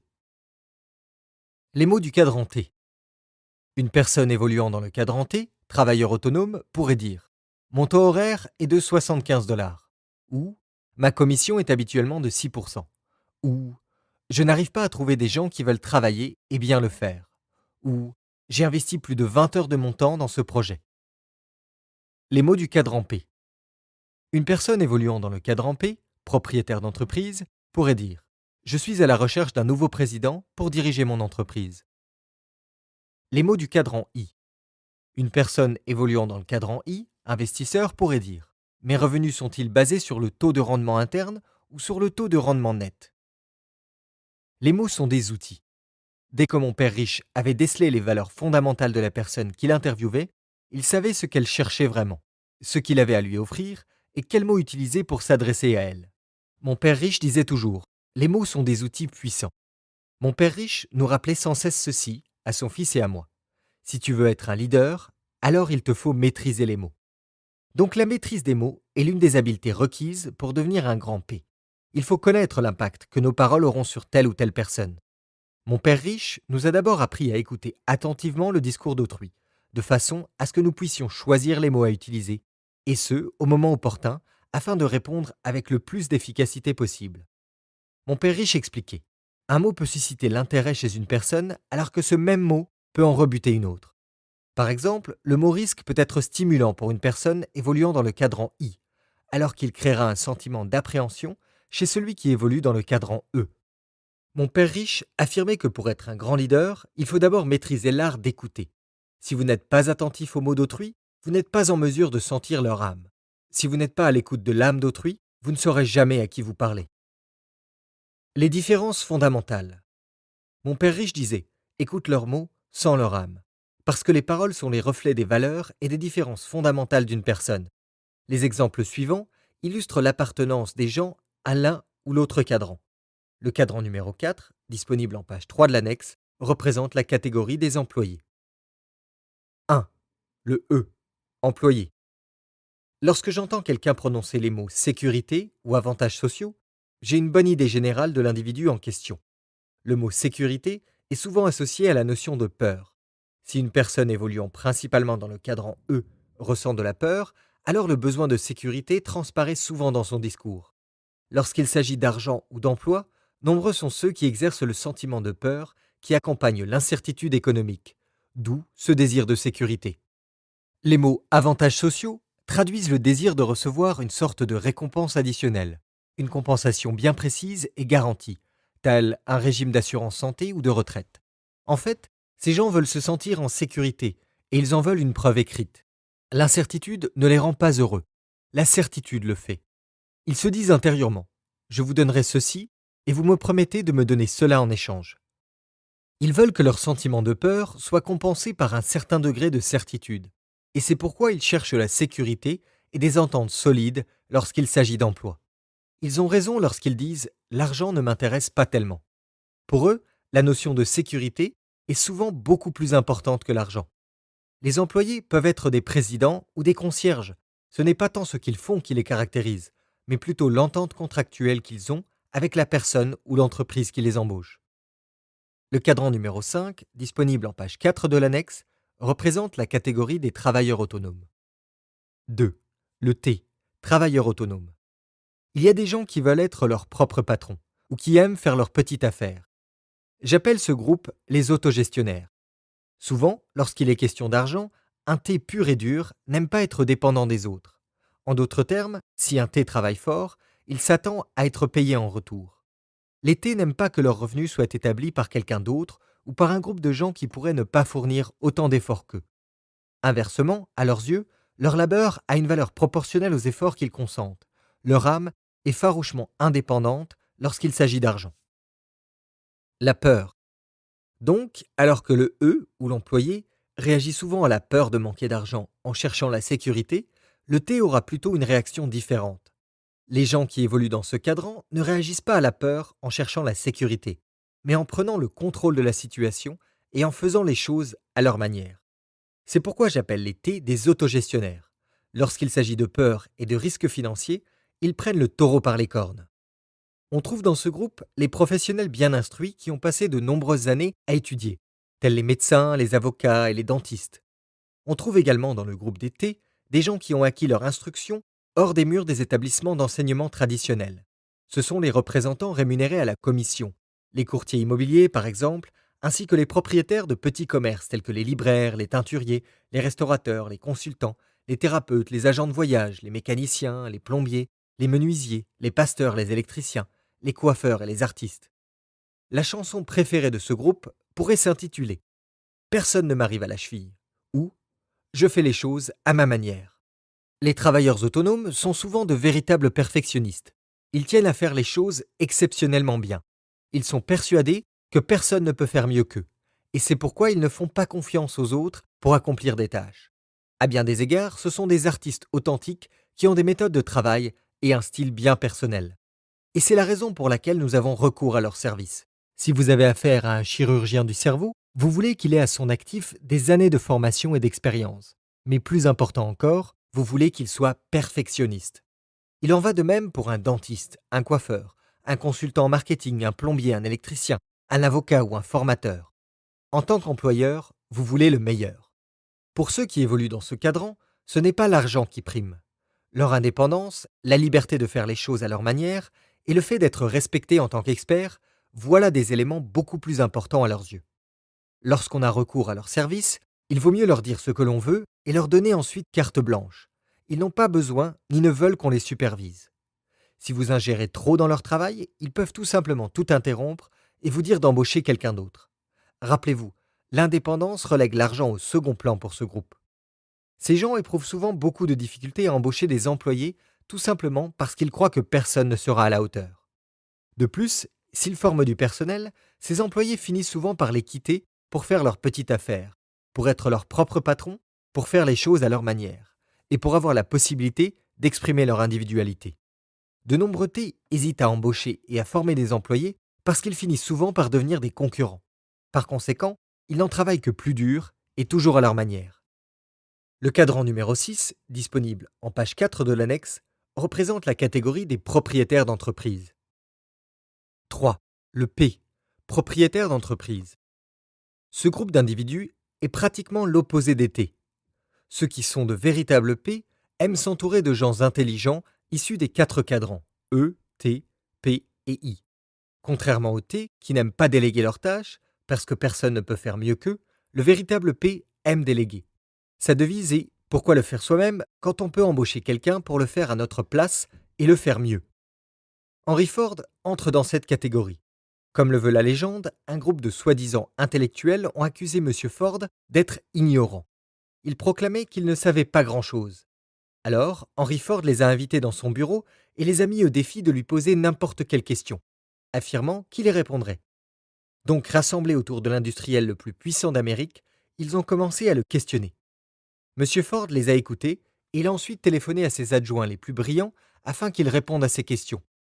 Il a mis fin à la rencontre en informant ses interlocuteurs qu'il préférait embaucher des gens intelligents et instruits, capables de fournir des réponses de manière à pouvoir se consacrer à des tâches plus importantes, des tâches comme penser. Voici une citation que l'on attribue à Henry Ford. Penser est le travail le plus difficile qui soit. C'est pourquoi si peu de gens le font. Le leader va chercher ce qu'il y a de mieux chez les gens. Henry Ford était l'idole de mon père riche. Ce dernier m'a fait lire les biographies de gens tels que Henry Ford et John D. Rockefeller, le fondateur de la Standard Oil. Mon père riche encourageait constamment son fils et moi à assimiler l'essence même du leadership et l'ABC du monde des affaires. Avec le recul, je comprends maintenant que de nombreuses personnes peuvent maîtriser l'un ou l'autre de ces éléments, mais que pour réussir en tant que P, il faut vraiment posséder les deux. Je me rends également compte maintenant que ces deux habiletés peuvent être acquises. Il existe une science des affaires et du leadership, tout comme il existe un art des affaires et du leadership. Et à mes yeux, il s'agit d'un apprentissage perpétuel. J'étais encore très jeune lorsque mon père riche m'a offert le livre pour enfants Une drôle de soupe, écrit en 1947 par Marcia Brown, et toujours en vente dans la plupart des grandes librairies. C'est en me faisant lire ce livre qu'il a entrepris ma formation de leader. Le leadership, disait mon père riche, est la capacité d'aller chercher ce qu'il y a de meilleur chez les gens. Il nous a donc inculqué à son fils et à moi les techniques nécessaires pour réussir en affaires. Des techniques reliées à la lecture d'états financiers, au marketing, à la vente, à la comptabilité, à la gestion, à la production et aux négociations. Tout au long de chaque leçon, il a beaucoup insisté sur le fait que nous apprenions à travailler avec les gens et à les diriger. Mon père riche disait toujours, les techniques sont simples, c'est travailler avec les gens qui est difficile. En guise d'aide-mémoire, je relis encore aujourd'hui Une drôle de soupe, car j'ai tendance à agir davantage en tyran qu'en leader lorsque les choses ne vont pas comme je le veux. Le développement entrepreneurial. J'ai souvent entendu ces mots. Je vais lancer ma propre affaire. Plusieurs personnes ont tendance à croire qu'il suffit de faire ses propres affaires ou de créer un tout nouveau produit pour atteindre la sécurité financière et le bonheur. Par conséquent, elles s'empressent de lancer leur propre entreprise. Dans bien des cas, le cheminement qu'elles empruntent est de passer de la catégorie des employés à la catégorie des travailleurs autonomes. Référez-vous au cadran numéro 7, en page 5 de l'annexe. Un grand nombre d'entre eux s'engagent dans le cadran T et non dans le cadran P. Encore une fois, l'un n'est pas nécessairement meilleur que l'autre. Chacun présente des points forts et des points faibles, des avantages et des risques. Mais nombreux sont ceux qui souhaitent évoluer dans le cadran P, mais qui se lancent dans une affaire de type T et y demeurent coincés, incapables de passer du côté droit. Un grand nombre de nouveaux entrepreneurs voudraient passer de la catégorie des employés à la catégorie des propriétaires d'entreprise, comme sur le cadran numéro 8, en page 5 de l'annexe, mais finissent par passer dans la catégorie des travailleurs autonomes pour y stagner, comme sur le cadran numéro 9, en page 6 de l'annexe. Plusieurs tentent alors de passer de la catégorie des travailleurs autonomes à la catégorie des propriétaires d'entreprise. Ce passage est représenté sur le cadran numéro 10, en page 6 de l'annexe. Mais seulement un petit nombre d'entre eux réussissent à le faire. Pourquoi ? Parce que les habiletés techniques et humaines nécessaires pour réussir dans des cadrans différents sont différentes. Vous devez assimiler les techniques et les attitudes mentales profondément ancrées et associées à un cadran donné pour y réussir vraiment. La différence entre une entreprise de type T et une entreprise de type P. Ceux qui sont de véritables P peuvent quitter leur entreprise pendant 1 an ou plus et la retrouver en meilleure position qu'au moment de leur départ. Par contre, si un T quitte son entreprise pendant 1 an ou plus, il y a de fortes chances qu'elle n'existe plus à son retour. Alors, qu'est-ce qui distingue ces deux types d'entreprises ? Disons simplement que le T possède un emploi et que le P possède un système et qu'il embauche des gens compétents pour le faire fonctionner. Autrement dit, le T est souvent lui-même le système, et c'est pourquoi il ne peut s'en éloigner. Prenons l'exemple d'un dentiste typique. Un dentiste passe des années à l'école pour apprendre à devenir un système indépendant. Vous, le client, avez une rage de dents. Vous allez voir votre dentiste. Il soigne votre dent, vous le payez et vous rentrez à la maison. Vous vous sentez bien et vous parlez à vos amis de cet excellent dentiste. Dans la plupart des cas, le dentiste fait tout le travail lui-même. Le problème est que s'il part en vacances, sa source de revenus fait de même. Les P, les propriétaires d'entreprise, peuvent être perpétuellement en vacances parce qu'ils possèdent un système et non un emploi. Si le P prend des vacances, sa source de revenus ne se tarit pas. La réussite en tant que P exige A. La possession ou le contrôle d'un système d'affaires et B. L'habileté à diriger les autres. Pour qu'un T puisse passer dans le cadran P, il doit convertir ce qu'il est et ce qu'il sait en un système, et nombreux sont ceux qui en sont incapables, ou bien ils sont souvent trop attachés au système pour laisser tomber et laisser entrer d'autres personnes. Pouvez-vous faire un meilleur hamburger que McDonald's ? Un grand nombre de gens me demandent des conseils sur la façon de créer une entreprise ou de trouver des fonds pour lancer un nouveau produit ou une nouvelle idée. En général, je les écoute pendant une dizaine de minutes et je suis alors en mesure de dire quelle est leur orientation. Est-ce le produit ou le système d'affaires ? Pendant ces 10 minutes, j'ai souvent entendu des mots tels que ceci. Rappelez-vous à quel point il est important d'écouter et de laisser les mots nous révéler les valeurs intrinsèques fondamentales d'un individu. Ce produit est de loin supérieur à celui que fabrique l'entreprise XYZ. J'ai cherché partout et personne n'offre ce produit. Je vous offre mon idée, tout ce que je veux, c'est 25% des profits. Cela fait des années que je travaille sur ce produit, livre, partition musicale, invention. Ce sont là les mots utilisés par l'individu qui évolue principalement du côté gauche, le côté des E et des T. Il est alors important de faire preuve de délicatesse, car nous avons affaire à des valeurs fondamentales et à des idées qui ont été couvées pendant des années, peut-être transmises de père en fils pendant des générations. Un manque de délicatesse ou de patience pourrait anéantir un rêve encore fragile, et plus important encore, un être humain qui se trouve prêt à évoluer vers un autre cadran. Le hamburger et le monde des affaires. Comme je dois faire preuve de délicatesse, j'ai alors souvent recours à l'exemple du hamburger de McDonald's pour clarifier les choses. Après les avoir écoutés, je leur pose doucement la question suivante. Pouvez-vous personnellement faire un meilleur hamburger que McDonald's?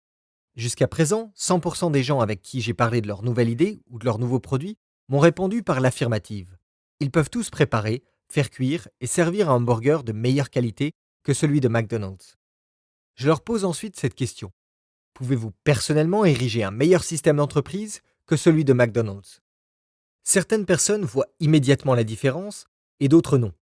Et je dirais que ceci s'explique par le fait qu'ils se situent soit du côté gauche du cadran, où l'idée du meilleur hamburger prédomine, soit du côté droit du cadran, où c'est la notion de système administratif qui prime.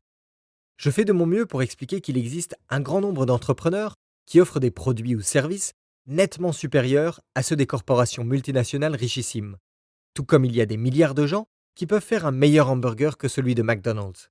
Sauf que McDonald's possède un système qui lui a permis de servir des milliards de hamburgers. Voir l'autre côté. Si les gens sont en mesure de commencer à voir cette vérité, je leur suggère donc d'aller chez McDonald's, d'acheter un hamburger, de s'asseoir et d'examiner le système qui est à la base de leur repas.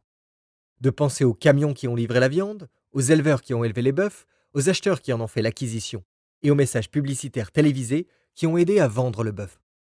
De s'attarder à la formation qui a été donnée à tous ces jeunes gens inexpérimentés et qui prononcent tous les mêmes mots. Bonjour, bienvenue chez McDonald's. Ainsi qu'au décor de la franchise, aux bureaux régionaux, aux boulangeries qui produisent les petits pains et aux millions de kilos de frites qui ont exactement le même goût partout à travers le monde. Et de réfléchir ensuite aux courtiers de Wall Street qui font fructifier les actions de McDonald's. S'ils sont en mesure de commencer à comprendre la perspective globale, alors ils ont une chance de pouvoir passer du côté gauche au côté droit. Mais la réalité est qu'il existe un nombre illimité de nouvelles idées. Des milliards de gens ont des produits ou services à offrir, des millions de produits et seulement quelques personnes qui savent comment ériger d'excellents systèmes d'affaires. Bill Gates de Microsoft n'a pas créé un produit extraordinaire. Il a acheté un produit créé par quelqu'un d'autre et il l'a enrobé d'un système administratif extrêmement puissant. Le cadran numéro 11, disponible en page 7 de l'annexe, représente la catégorie des investisseurs. 4. Le I, investisseur. Les investisseurs font de l'argent avec de l'argent. Ils n'ont pas besoin de travailler parce que leur argent est à leur service. Le cadran I est le terrain de jeu du riche. Quel que soit le cadran à partir duquel les gens tirent leurs revenus, s'ils espèrent devenir riches un jour, ils doivent nécessairement évoluer dans le cadran I. C'est dans ce cadran que l'argent devient fortune. Le cadran du cash flow. Le cadran du cash flow illustre tout simplement les divers moyens de générer des revenus, soit en tant que E, employé, T, travailleur autonome, P, propriétaire d'entreprise ou I, investisseur. Ces distinctions, illustrées dans le cadran numéro 12 en page 7 de l'annexe, sont les suivantes. Le TA et le AA. La majorité d'entre nous ont entendu dire que les secrets des grandes fortunes et de la prospérité sont TA, le temps des autres, AA, l'argent des autres. On retrouve le TA et le AA du côté des cadrans P et I. En général, les gens qui évoluent du côté gauche des cadrans E et T représentent les A, les autres, dont le temps et l'argent sont utilisés par ceux qui évoluent du côté droit du cadran. L'une des principales raisons pourquoi Kim et moi avons pris le temps de mettre sur pied une entreprise de type P plutôt qu'une entreprise de type T est que nous étions en mesure de reconnaître les avantages à long terme reliés à l'utilisation du temps des autres. Réussir en tant que T comporte un désavantage en ce sens que la réussite est directement proportionnelle aux efforts consentis. En d'autres termes, le devoir bien accompli est synonyme de dur labeur et d'un grand nombre d'heures de travail. Avec une entreprise de type P, la réussite devient synonyme de croissance. En d'autres termes, on travaille moins, on gagne davantage d'argent et on a plus de temps libre. Le reste de cet ouvrage traite des habiletés et de la mentalité requises pour évoluer du côté droit du cadran du cash flow. Pour en avoir fait l'expérience, je sais qu'il faut posséder une mentalité et des habiletés différentes pour réussir du côté droit. Si les gens font preuve de suffisamment de souplesse pour changer leur mentalité, je crois que leur quête d'une plus grande sécurité financière ou de la liberté se déroulera sans heurts. Pour d'autres, le processus pourra être un peu plus ardu, car nombreux sont ceux qui stagnent dans un cadran et une mentalité. Vous découvrirez au minimum pourquoi certaines personnes travaillent moins, gagnent davantage d'argent, payent moins d'impôts et se sentent plus en sécurité financièrement parlant. C'est tout simplement une question de savoir où et quand se situer dans le cadran du cash flow. Un guide vers la liberté. Le cadran du cash flow n'est pas un ensemble de règles. Il s'agit uniquement d'un guide à l'intention de ceux qui désirent s'en servir. Il nous a sortis Kim et moi du marasme financier dans lequel nous pataugions et il nous a guidés vers la sécurité financière et ensuite vers la liberté financière. Ce qui distingue les riches du commun des mortels.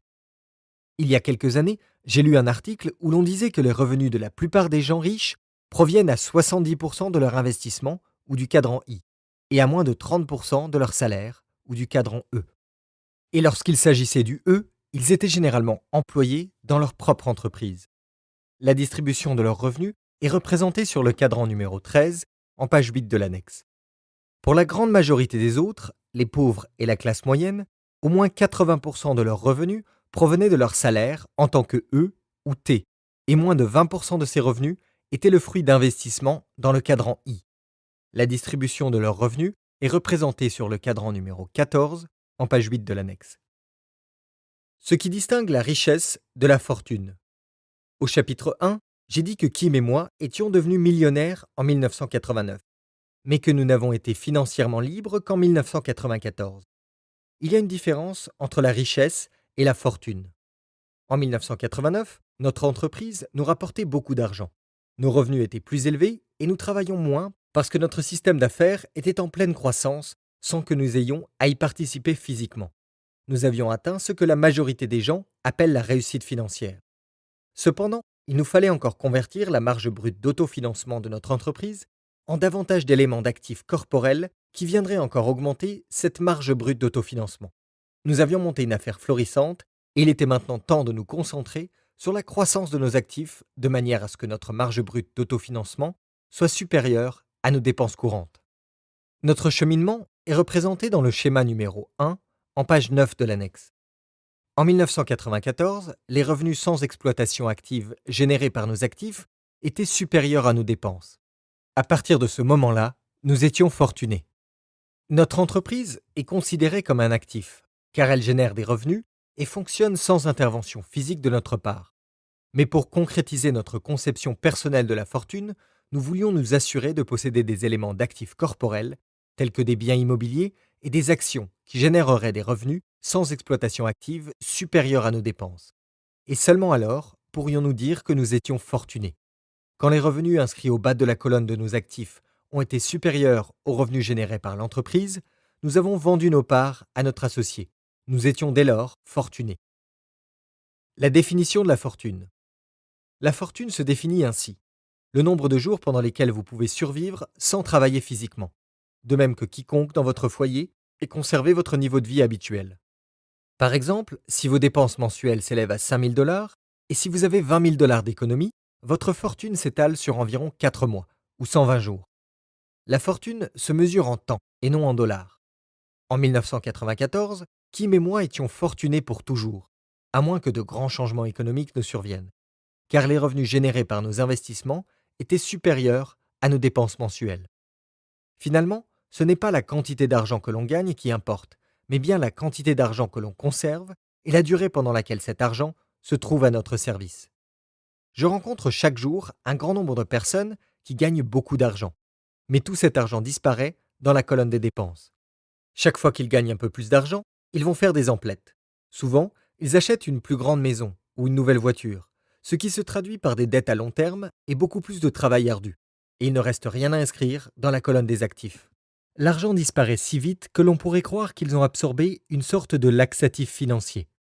Le schéma de leur marge brute d'autofinancement, ou cash flow, est visible dans le schéma numéro 2, en page 10 de l'annexe. Des finances dans le rouge. Dans le domaine de l'automobile, on dit garder le moteur dans le rouge, c'est-à-dire maintenir le régime du moteur ou à la limite de ses capacités sans qu'il n'explose. Bon nombre de gens, riches et pauvres, sont constamment dans le rouge de leurs finances personnelles. Quelle que soit la quantité d'argent qu'ils gagnent, ils le dépensent aussitôt. Mais lorsqu'on garde le moteur de son automobile dans le rouge, on hypothèque gravement sa durabilité. Il en va de même avec vos finances. Plusieurs de mes amis médecins disent que le principal problème qu'ils voient de nos jours est le stress causé par le travail acharné et le manque constant d'argent. L'un d'eux dit que le plus grave problème de santé est ce qu'il appelle le cancer du portefeuille. De l'argent qui fait de l'argent. Quels que soient les revenus d'un individu, il devrait ultimement en injecter une partie dans le cadran I. C'est dans ce cadran que se situe la notion d'argent qui fait de l'argent, c'est-à-dire de l'argent qui travaille de manière à ce que vous ne travaillez pas. Même si le cadran I est important pour votre santé financière, il est essentiel toutefois de reconnaître qu'il existe d'autres façons d'investir. Autre type d'investissement. Les gens investissent dans leur éducation. L'éducation traditionnelle est importante. Plus vous avez d'éducation, meilleures seront vos chances de gagner plus d'argent, selon votre choix de profession. Étant donné qu'un individu moyen consacre au moins 40 ans ou plus de sa vie au travail, des études universitaires ou un enseignement supérieur pourraient être un excellent investissement. Donnez votre loyauté et vos meilleurs efforts comme employé, voilà une autre forme d'investissement. En retour, par voie de contrat, cet employé reçoit une compensation sous forme de pension à vie. Ce type d'investissement était populaire à l'ère industrielle, mais il est devenu désuet à l'ère de l'information. D'autres investissent dans la famille et ont de nombreux enfants qui prennent soin d'eux quand leurs vieux jours sont venus. Cette façon d'investir était autrefois une norme, mais à cause des contraintes économiques actuelles, il est devenu plus difficile pour les gens d'assumer les dépenses courantes et médicales de leurs parents. Les régimes de retraite de l'État, tels que la sécurité sociale et l'assurance santé, qui sont souvent financés par des déductions à la source, sont une autre forme d'investissement mandatée par la loi. Mais étant donné les coûts qui y sont associés et d'énormes changements démographiques, cette forme d'investissement ne pourra probablement pas tenir ses promesses. Enfin, il existe des véhicules d'investissement indépendants que l'on appelle des régimes de retraite individuels. Souvent, le gouvernement fédéral offrira des mesures d'incitation fiscale, tant à l'employeur qu'à l'employé, pour qu'il participe à ce genre de régime. En Amérique, l'un des régimes populaires de retraite est le 401K. Dans des pays comme l'Australie, on les appelle régimes de pension de retraite. Les revenus générés par les investissements. Bien que tout ce qui précède constitue une forme d'investissement, le cadran I met l'accent sur les investissements qui génèrent des revenus sur une base continue pendant toute la durée de votre vie de travailleur. Donc, pour se qualifier en tant que I, un individu doit utiliser les mêmes critères que dans les autres cadrans. Vos revenus courants proviennent-ils du cadran I? En d'autres termes, votre argent est-il à votre service et fructifie-t-il? Penchons-nous sur le cas d'une personne qui achète une maison en guise d'investissement et qui la loue. Si le montant du loyer est supérieur aux dépenses reliées à l'entretien de la propriété, ce revenu provient du cadran I. Il en va de même pour les gens qui touchent des intérêts sur leurs économies ou des dividendes sur des actions et des obligations. Pour se situer dans le cadran I, un individu doit donc en tirer des revenus sans y travailler. Est-ce que mon compte de retraite est une forme d'investissement? Mettre régulièrement de l'argent dans un compte de retraite est une forme d'investissement que les gens du cadran E ont le plus encouragé. Ces régimes de retraite ne sont pas sans risque, et même quand ils produisent, le taux de rendement ne vous rendra jamais libre financièrement. La majorité d'entre nous veulent être des investisseurs lorsque nous prendrons notre retraite. Mais dans le cadre de cet ouvrage, le cadran I est réservé à ceux qui génèrent des revenus de leur investissement pendant les années où ils sont professionnellement actifs. Au lieu de cela, la plupart des gens mettent leurs économies dans un compte de retraite en espérant que, lorsqu'ils prendront leur retraite, cet argent aura fructifié. Il y a une différence entre les gens qui économisent et ceux qui, en investissant, utilisent activement leur argent pour générer des revenus. Les courtiers en valeurs mobilières sont-ils des investisseurs? Un grand nombre de gens qui sont conseillés dans le domaine de l'investissement ne sont pas, par définition, des gens dont le revenu provient du cadran I. Par exemple, la plupart des courtiers en valeurs mobilières, des agents immobiliers, des conseillers financiers, des banquiers et des comptables sont dans la majorité des cas des E ou des T. En d'autres termes, leurs revenus proviennent de leurs activités professionnelles et non nécessairement des actifs qu'ils possèdent. J'ai également des amis qui sont spéculateurs à la bourse. Ils achètent des actions à bas prix dans le but de les revendre avec profit. En fait, ils font du commerce, tout comme le propriétaire d'un magasin de détail qui achète des marchandises au prix de gros pour les revendre aux consommateurs. Mais il n'en reste pas moins qu'ils doivent travailler physiquement pour générer leurs revenus. Ils se situent donc davantage dans le cadran T que dans le cadran I. Tous ces individus peuvent-ils être des investisseurs? La réponse est oui. Mais il est important de connaître la différence entre quelqu'un qui gagne de l'argent sous forme de commission ou qui vend des conseils à un taux horaire ou qui tente d'acheter à bas prix et de revendre avec profit par rapport à quelqu'un qui gagne de l'argent en repérant ou en créant de bonnes occasions d'investissement. Il existe un moyen de déterminer si vos conseillers sont avisés. Demandez-leur quel pourcentage de leurs revenus proviennent de commissions ou d'honoraires, comparativement à ce que représentent leurs revenus sans exploitation active, leurs revenus de placement ou leurs revenus d'entreprise. J'ai plusieurs amis qui sont comptables et qui me disent, en préservant l'anonymat de leurs clients, qu'un grand nombre de conseillers en placement professionnel tirent très peu de leurs revenus de leurs investissements. En d'autres termes, ils ne prêchent pas par l'exemple. Les avantages reliés aux revenus générés dans le cadran I. Donc, ce qui distingue avant tout les gens qui tirent leurs revenus du cadran I est le fait qu'ils concentrent leur énergie à faire fructifier leur argent. S'ils sont habiles, ils peuvent mettre leur argent à leur service et à celui de leur famille pendant des centaines d'années. Parallèlement aux avantages évidents qu'il y a à savoir comment faire de l'argent avec de l'argent et de ne pas avoir à se lever le matin pour aller travailler, on trouve de nombreux privilèges d'ordre fiscal qui ne sont pas à la portée des gens qui doivent travailler pour gagner leur vie. L'une des raisons pourquoi les riches deviennent encore plus riches est qu'ils peuvent parfois gagner des millions sans devoir verser un sou au fisc. Et c'est parce que cet argent s'inscrit dans la colonne des actifs et non dans la colonne des revenus. C'est parce qu'ils gagnent de l'argent en tant qu'investisseurs et non en tant que travailleurs. Par ailleurs, les gens qui doivent travailler pour gagner de l'argent sont souvent soumis à un taux d'imposition plus élevé que les investisseurs et les déductions sont faites à la source. Ils ne voient jamais la couleur de cet argent. Pourquoi n'y a-t-il pas davantage d'investisseurs? Le cadran I est le cadran qui permet à un individu de travailler moins, de gagner davantage d'argent et de payer moins d'impôts. Alors pourquoi n'y a-t-il pas davantage d'investisseurs? Pour la même raison que peu de gens se lancent en affaires. On peut résumer la situation en un seul mot, le risque. Un grand nombre de gens n'aiment pas l'idée de laisser aller le fruit de leur labeur, de crainte de ne jamais revoir leur argent. Un grand nombre de gens ont tellement peur de perdre de l'argent qu'ils choisissent de ne pas investir quels que soient les profits qu'ils pourraient réaliser.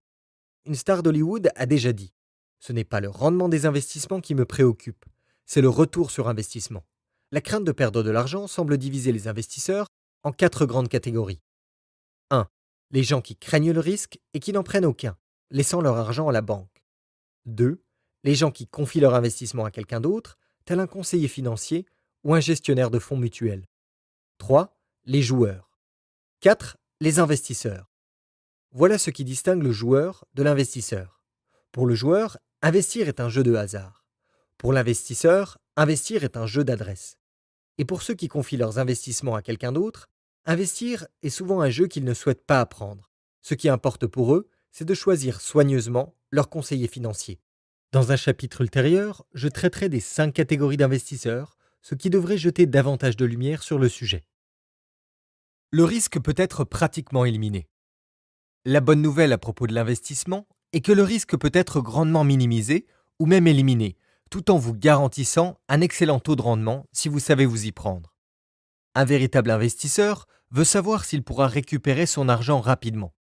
Les gens qui possèdent un compte de retraite doivent attendre des années pour cela. C'est là la différence majeure entre l'investisseur professionnel et quelqu'un qui fait des économies en vue de sa retraite. C'est la peur de perdre de l'argent qui pousse la majorité des gens à rechercher la sécurité. Cependant, le cadran I n'est pas aussi risqué que beaucoup de gens le croient. Le cadran I est comme n'importe quel autre cadran.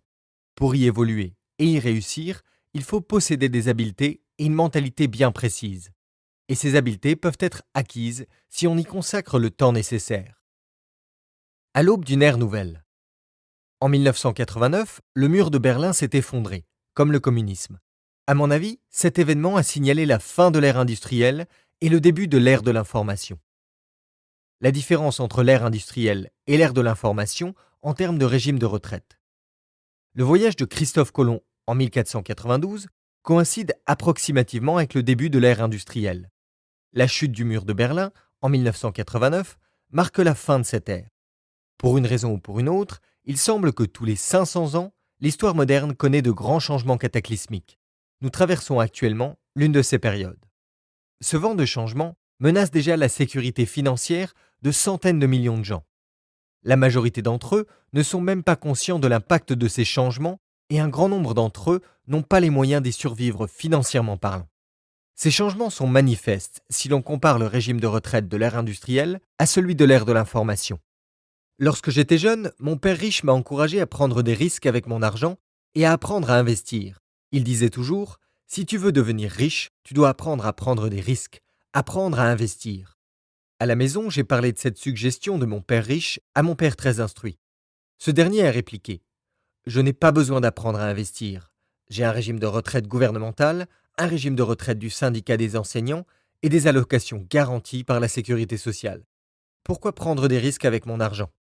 Mon père très instruit croyait en des régimes de retraite de l'ère industrielle, tels que les prestations de retraite versées par le gouvernement à ses employés et la sécurité sociale.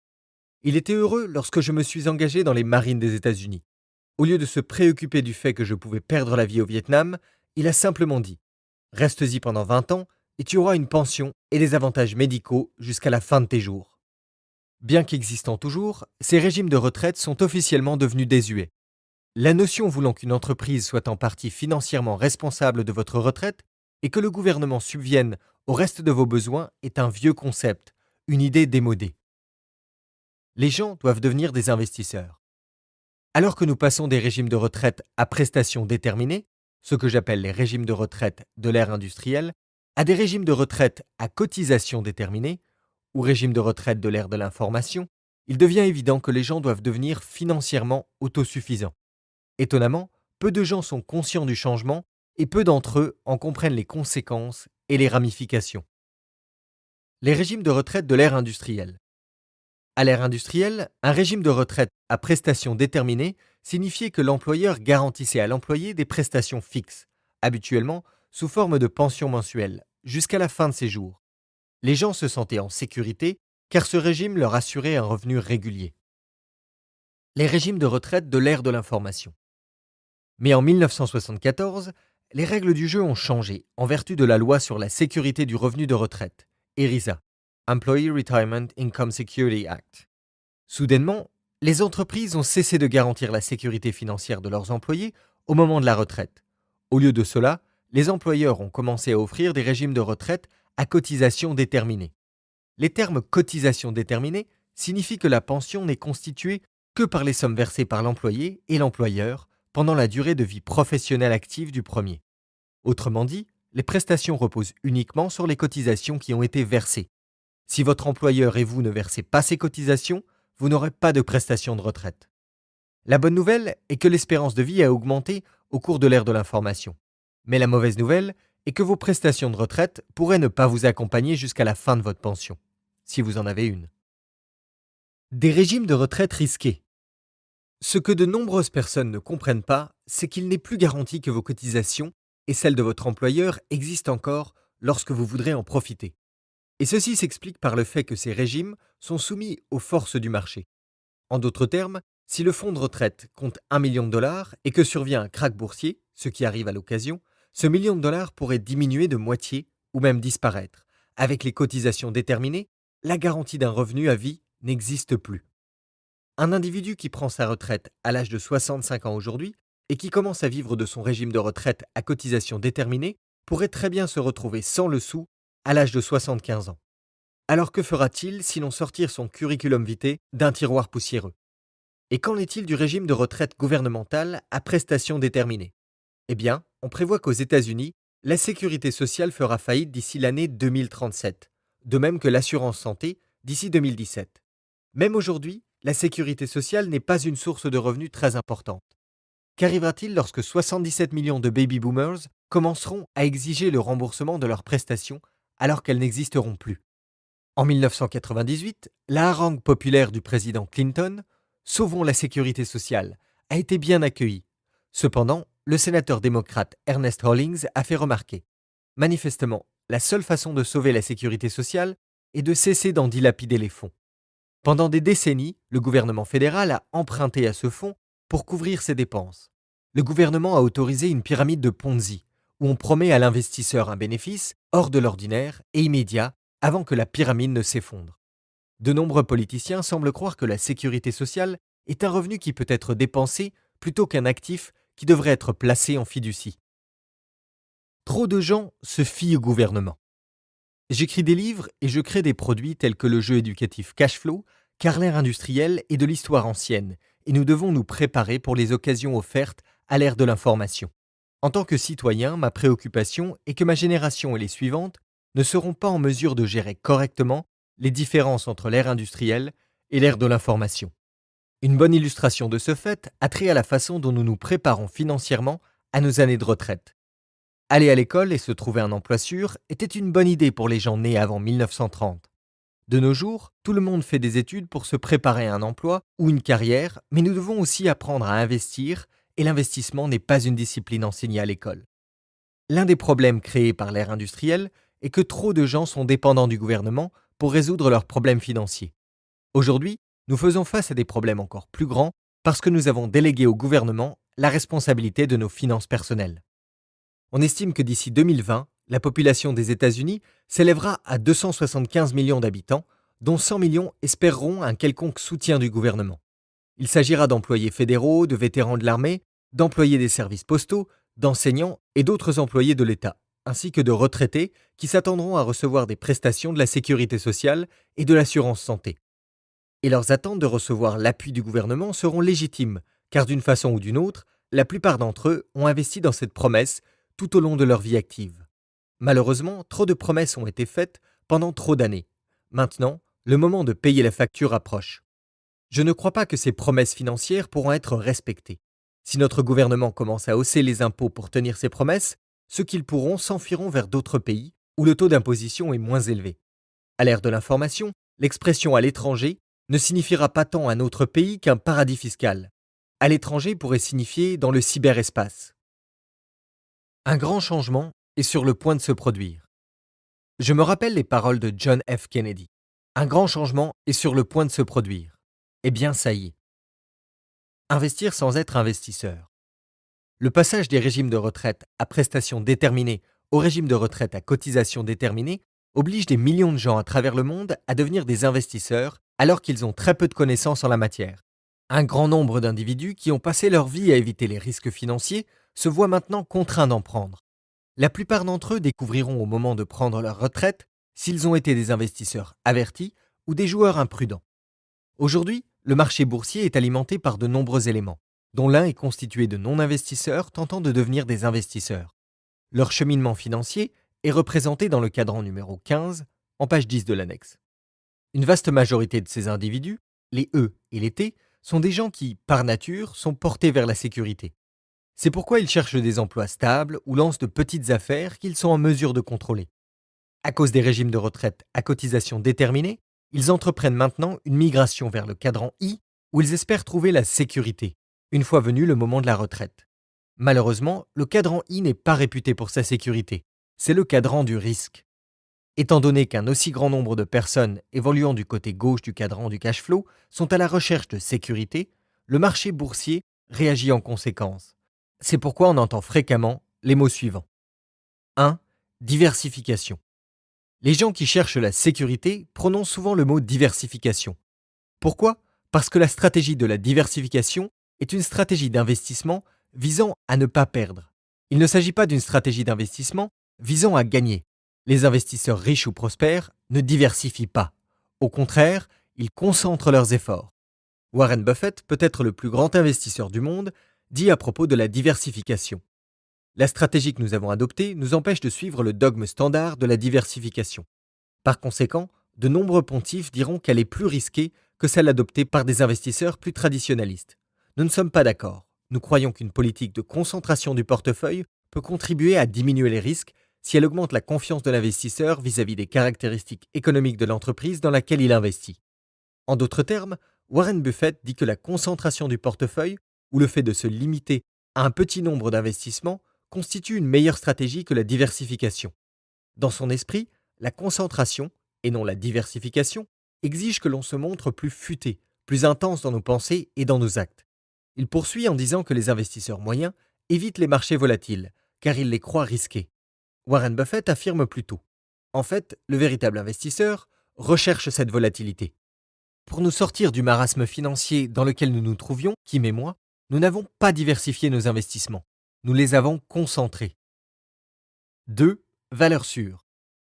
Les investisseurs qui misent avant tout sur la sécurité achètent des actions que l'on qualifie de valeurs sûres. Pourquoi? Parce que dans leur esprit, elles représentent moins de risques. Mais même si l'entreprise émettrice a une solide réputation, le marché boursier n'est pas aussi stable. Ces actions ne protégeront pas votre argent si le marché est en chute libre. 3. Fonds mutuels ou fonds communs de placement. Les gens qui ont peu de connaissances en matière d'investissement préfèrent confier leur argent à un gestionnaire qui, espère-t-il, s'en tirera mieux qu'eux. Et il s'agit d'une sage stratégie pour ceux qui n'ont pas l'intention de devenir des investisseurs professionnels. Mais le problème est que même si cette stratégie est sage, cela ne signifie pas que les fonds mutuels sont moins risqués. Aujourd'hui, le marché est rempli de millions de gens qui, par nature, recherchent la sécurité, mais qui, étant donné l'économie changeante, sont contraints de passer du côté gauche au côté droit du cadran du cash flow, où ce qu'ils appellent la sécurité n'existe pas vraiment. Cela me préoccupe. De grands bouleversements économiques pointent à l'horizon. Nous sommes mûrs pour de grands bouleversements économiques.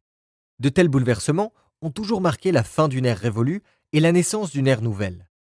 À chacune de ces époques charnières, on trouve des gens qui vont de l'avant et d'autres qui s'accrochent aux idées du passé. J'ai bien peur que ceux qui espèrent encore que leur sécurité financière sera assurée par la grande entreprise ou par le gouvernement connaîtront des déceptions au cours des années à venir. Cette notion appartient désormais à l'ère industrielle et non à l'ère de l'information. Personne ne possède une boule de cristal. Je suis abonné à de nombreux bulletins d'information spécialisés dans le domaine de l'investissement et leur contenu est plutôt contradictoire. Certains affirment que l'avenir rapproché s'annonce radieux, d'autres disent qu'un krach boursier et une dépression majeure sont pour demain. Pour demeurer objectif, je tiens compte des deux convictions, car chacune avance des arguments dignes d'intérêt. Je ne prends pas position en tant que diseur de bonne aventure ou de prophète à tenter de prédire l'avenir. Au lieu de cela, je m'efforce plutôt de demeurer au fait dans les cadrans PI et d'être prêt quoi qu'il arrive.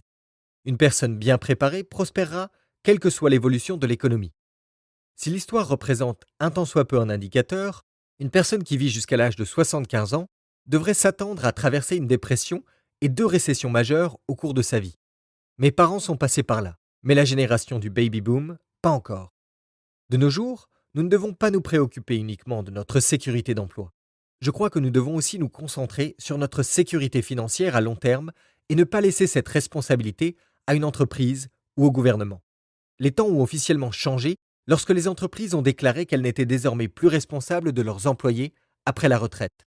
Lorsqu'elles ont adopté les régimes de retraite à cotisation déterminée, l'employé devenait dès lors, indubitablement, l'artisan de sa propre retraite. Aujourd'hui, nous devons tous devenir des investisseurs plus avisés et toujours demeurer à l'affût des fluctuations du marché financier. Je préconise que vous appreniez à investir plutôt que de demander à quelqu'un d'autre de le faire à votre place. Si vous confiez votre argent à un gestionnaire de fonds mutuels ou à un conseiller financier, vous devrez peut-être attendre d'avoir 65 ans pour savoir si cet individu a fait du bon travail. S'il s'est mal acquitté de sa tâche, vous devrez peut-être travailler encore pendant le reste de vos jours. Des millions de gens se retrouveront dans cette situation et pour eux, il sera alors trop tard pour investir ou pour apprendre à le faire. Apprenez à gérer le risque. Il est possible d'investir et d'obtenir un taux de rendement élevé en prenant un minimum de risque. Il suffit de savoir s'y prendre. Ce n'est pas difficile. En fait, c'est comme apprendre à conduire une bicyclette. Au début, il est possible que l'on tombe, mais après un certain temps, on roule, et cela devient une seconde nature. Il en va de même avec le fait d'investir. Le problème avec le côté gauche du cadran du cash flow est que la majorité des gens y demeurent par crainte du risque financier. Plutôt que d'éviter le risque, je vous recommande d'apprendre à le gérer. Prenez des risques.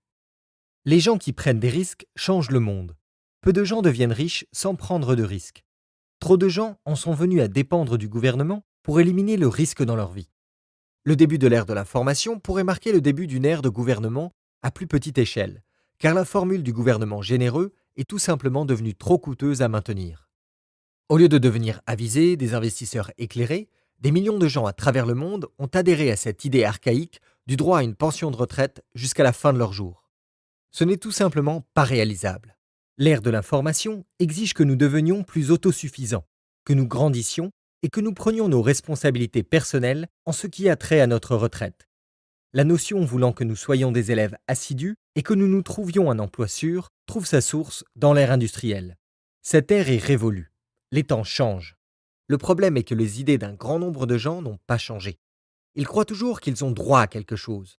Nombreux sont ceux qui pensent que le cadran I ne les concerne pas.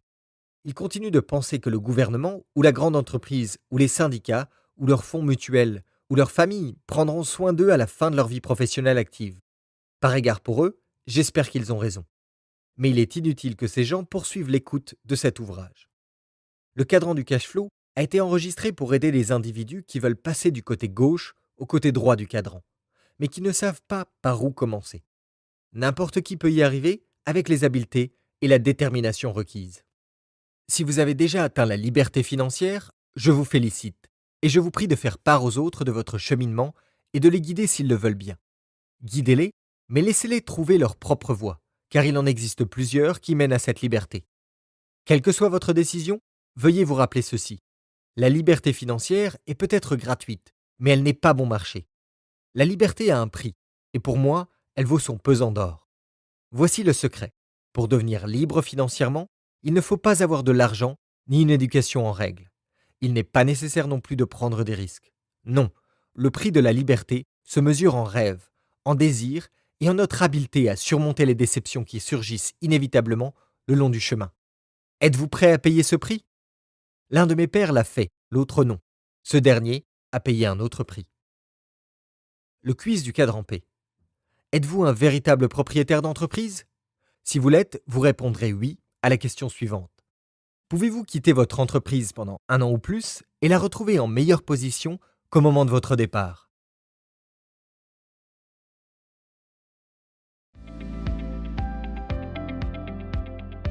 Chers auditeurs, j'espère que vous avez aimé le livre. Vous pouvez écouter la version intégrale en suivant le lien dans la description. Nous vous souhaitons tout le meilleur et espérons que nos livres changeront votre vie pour le mieux.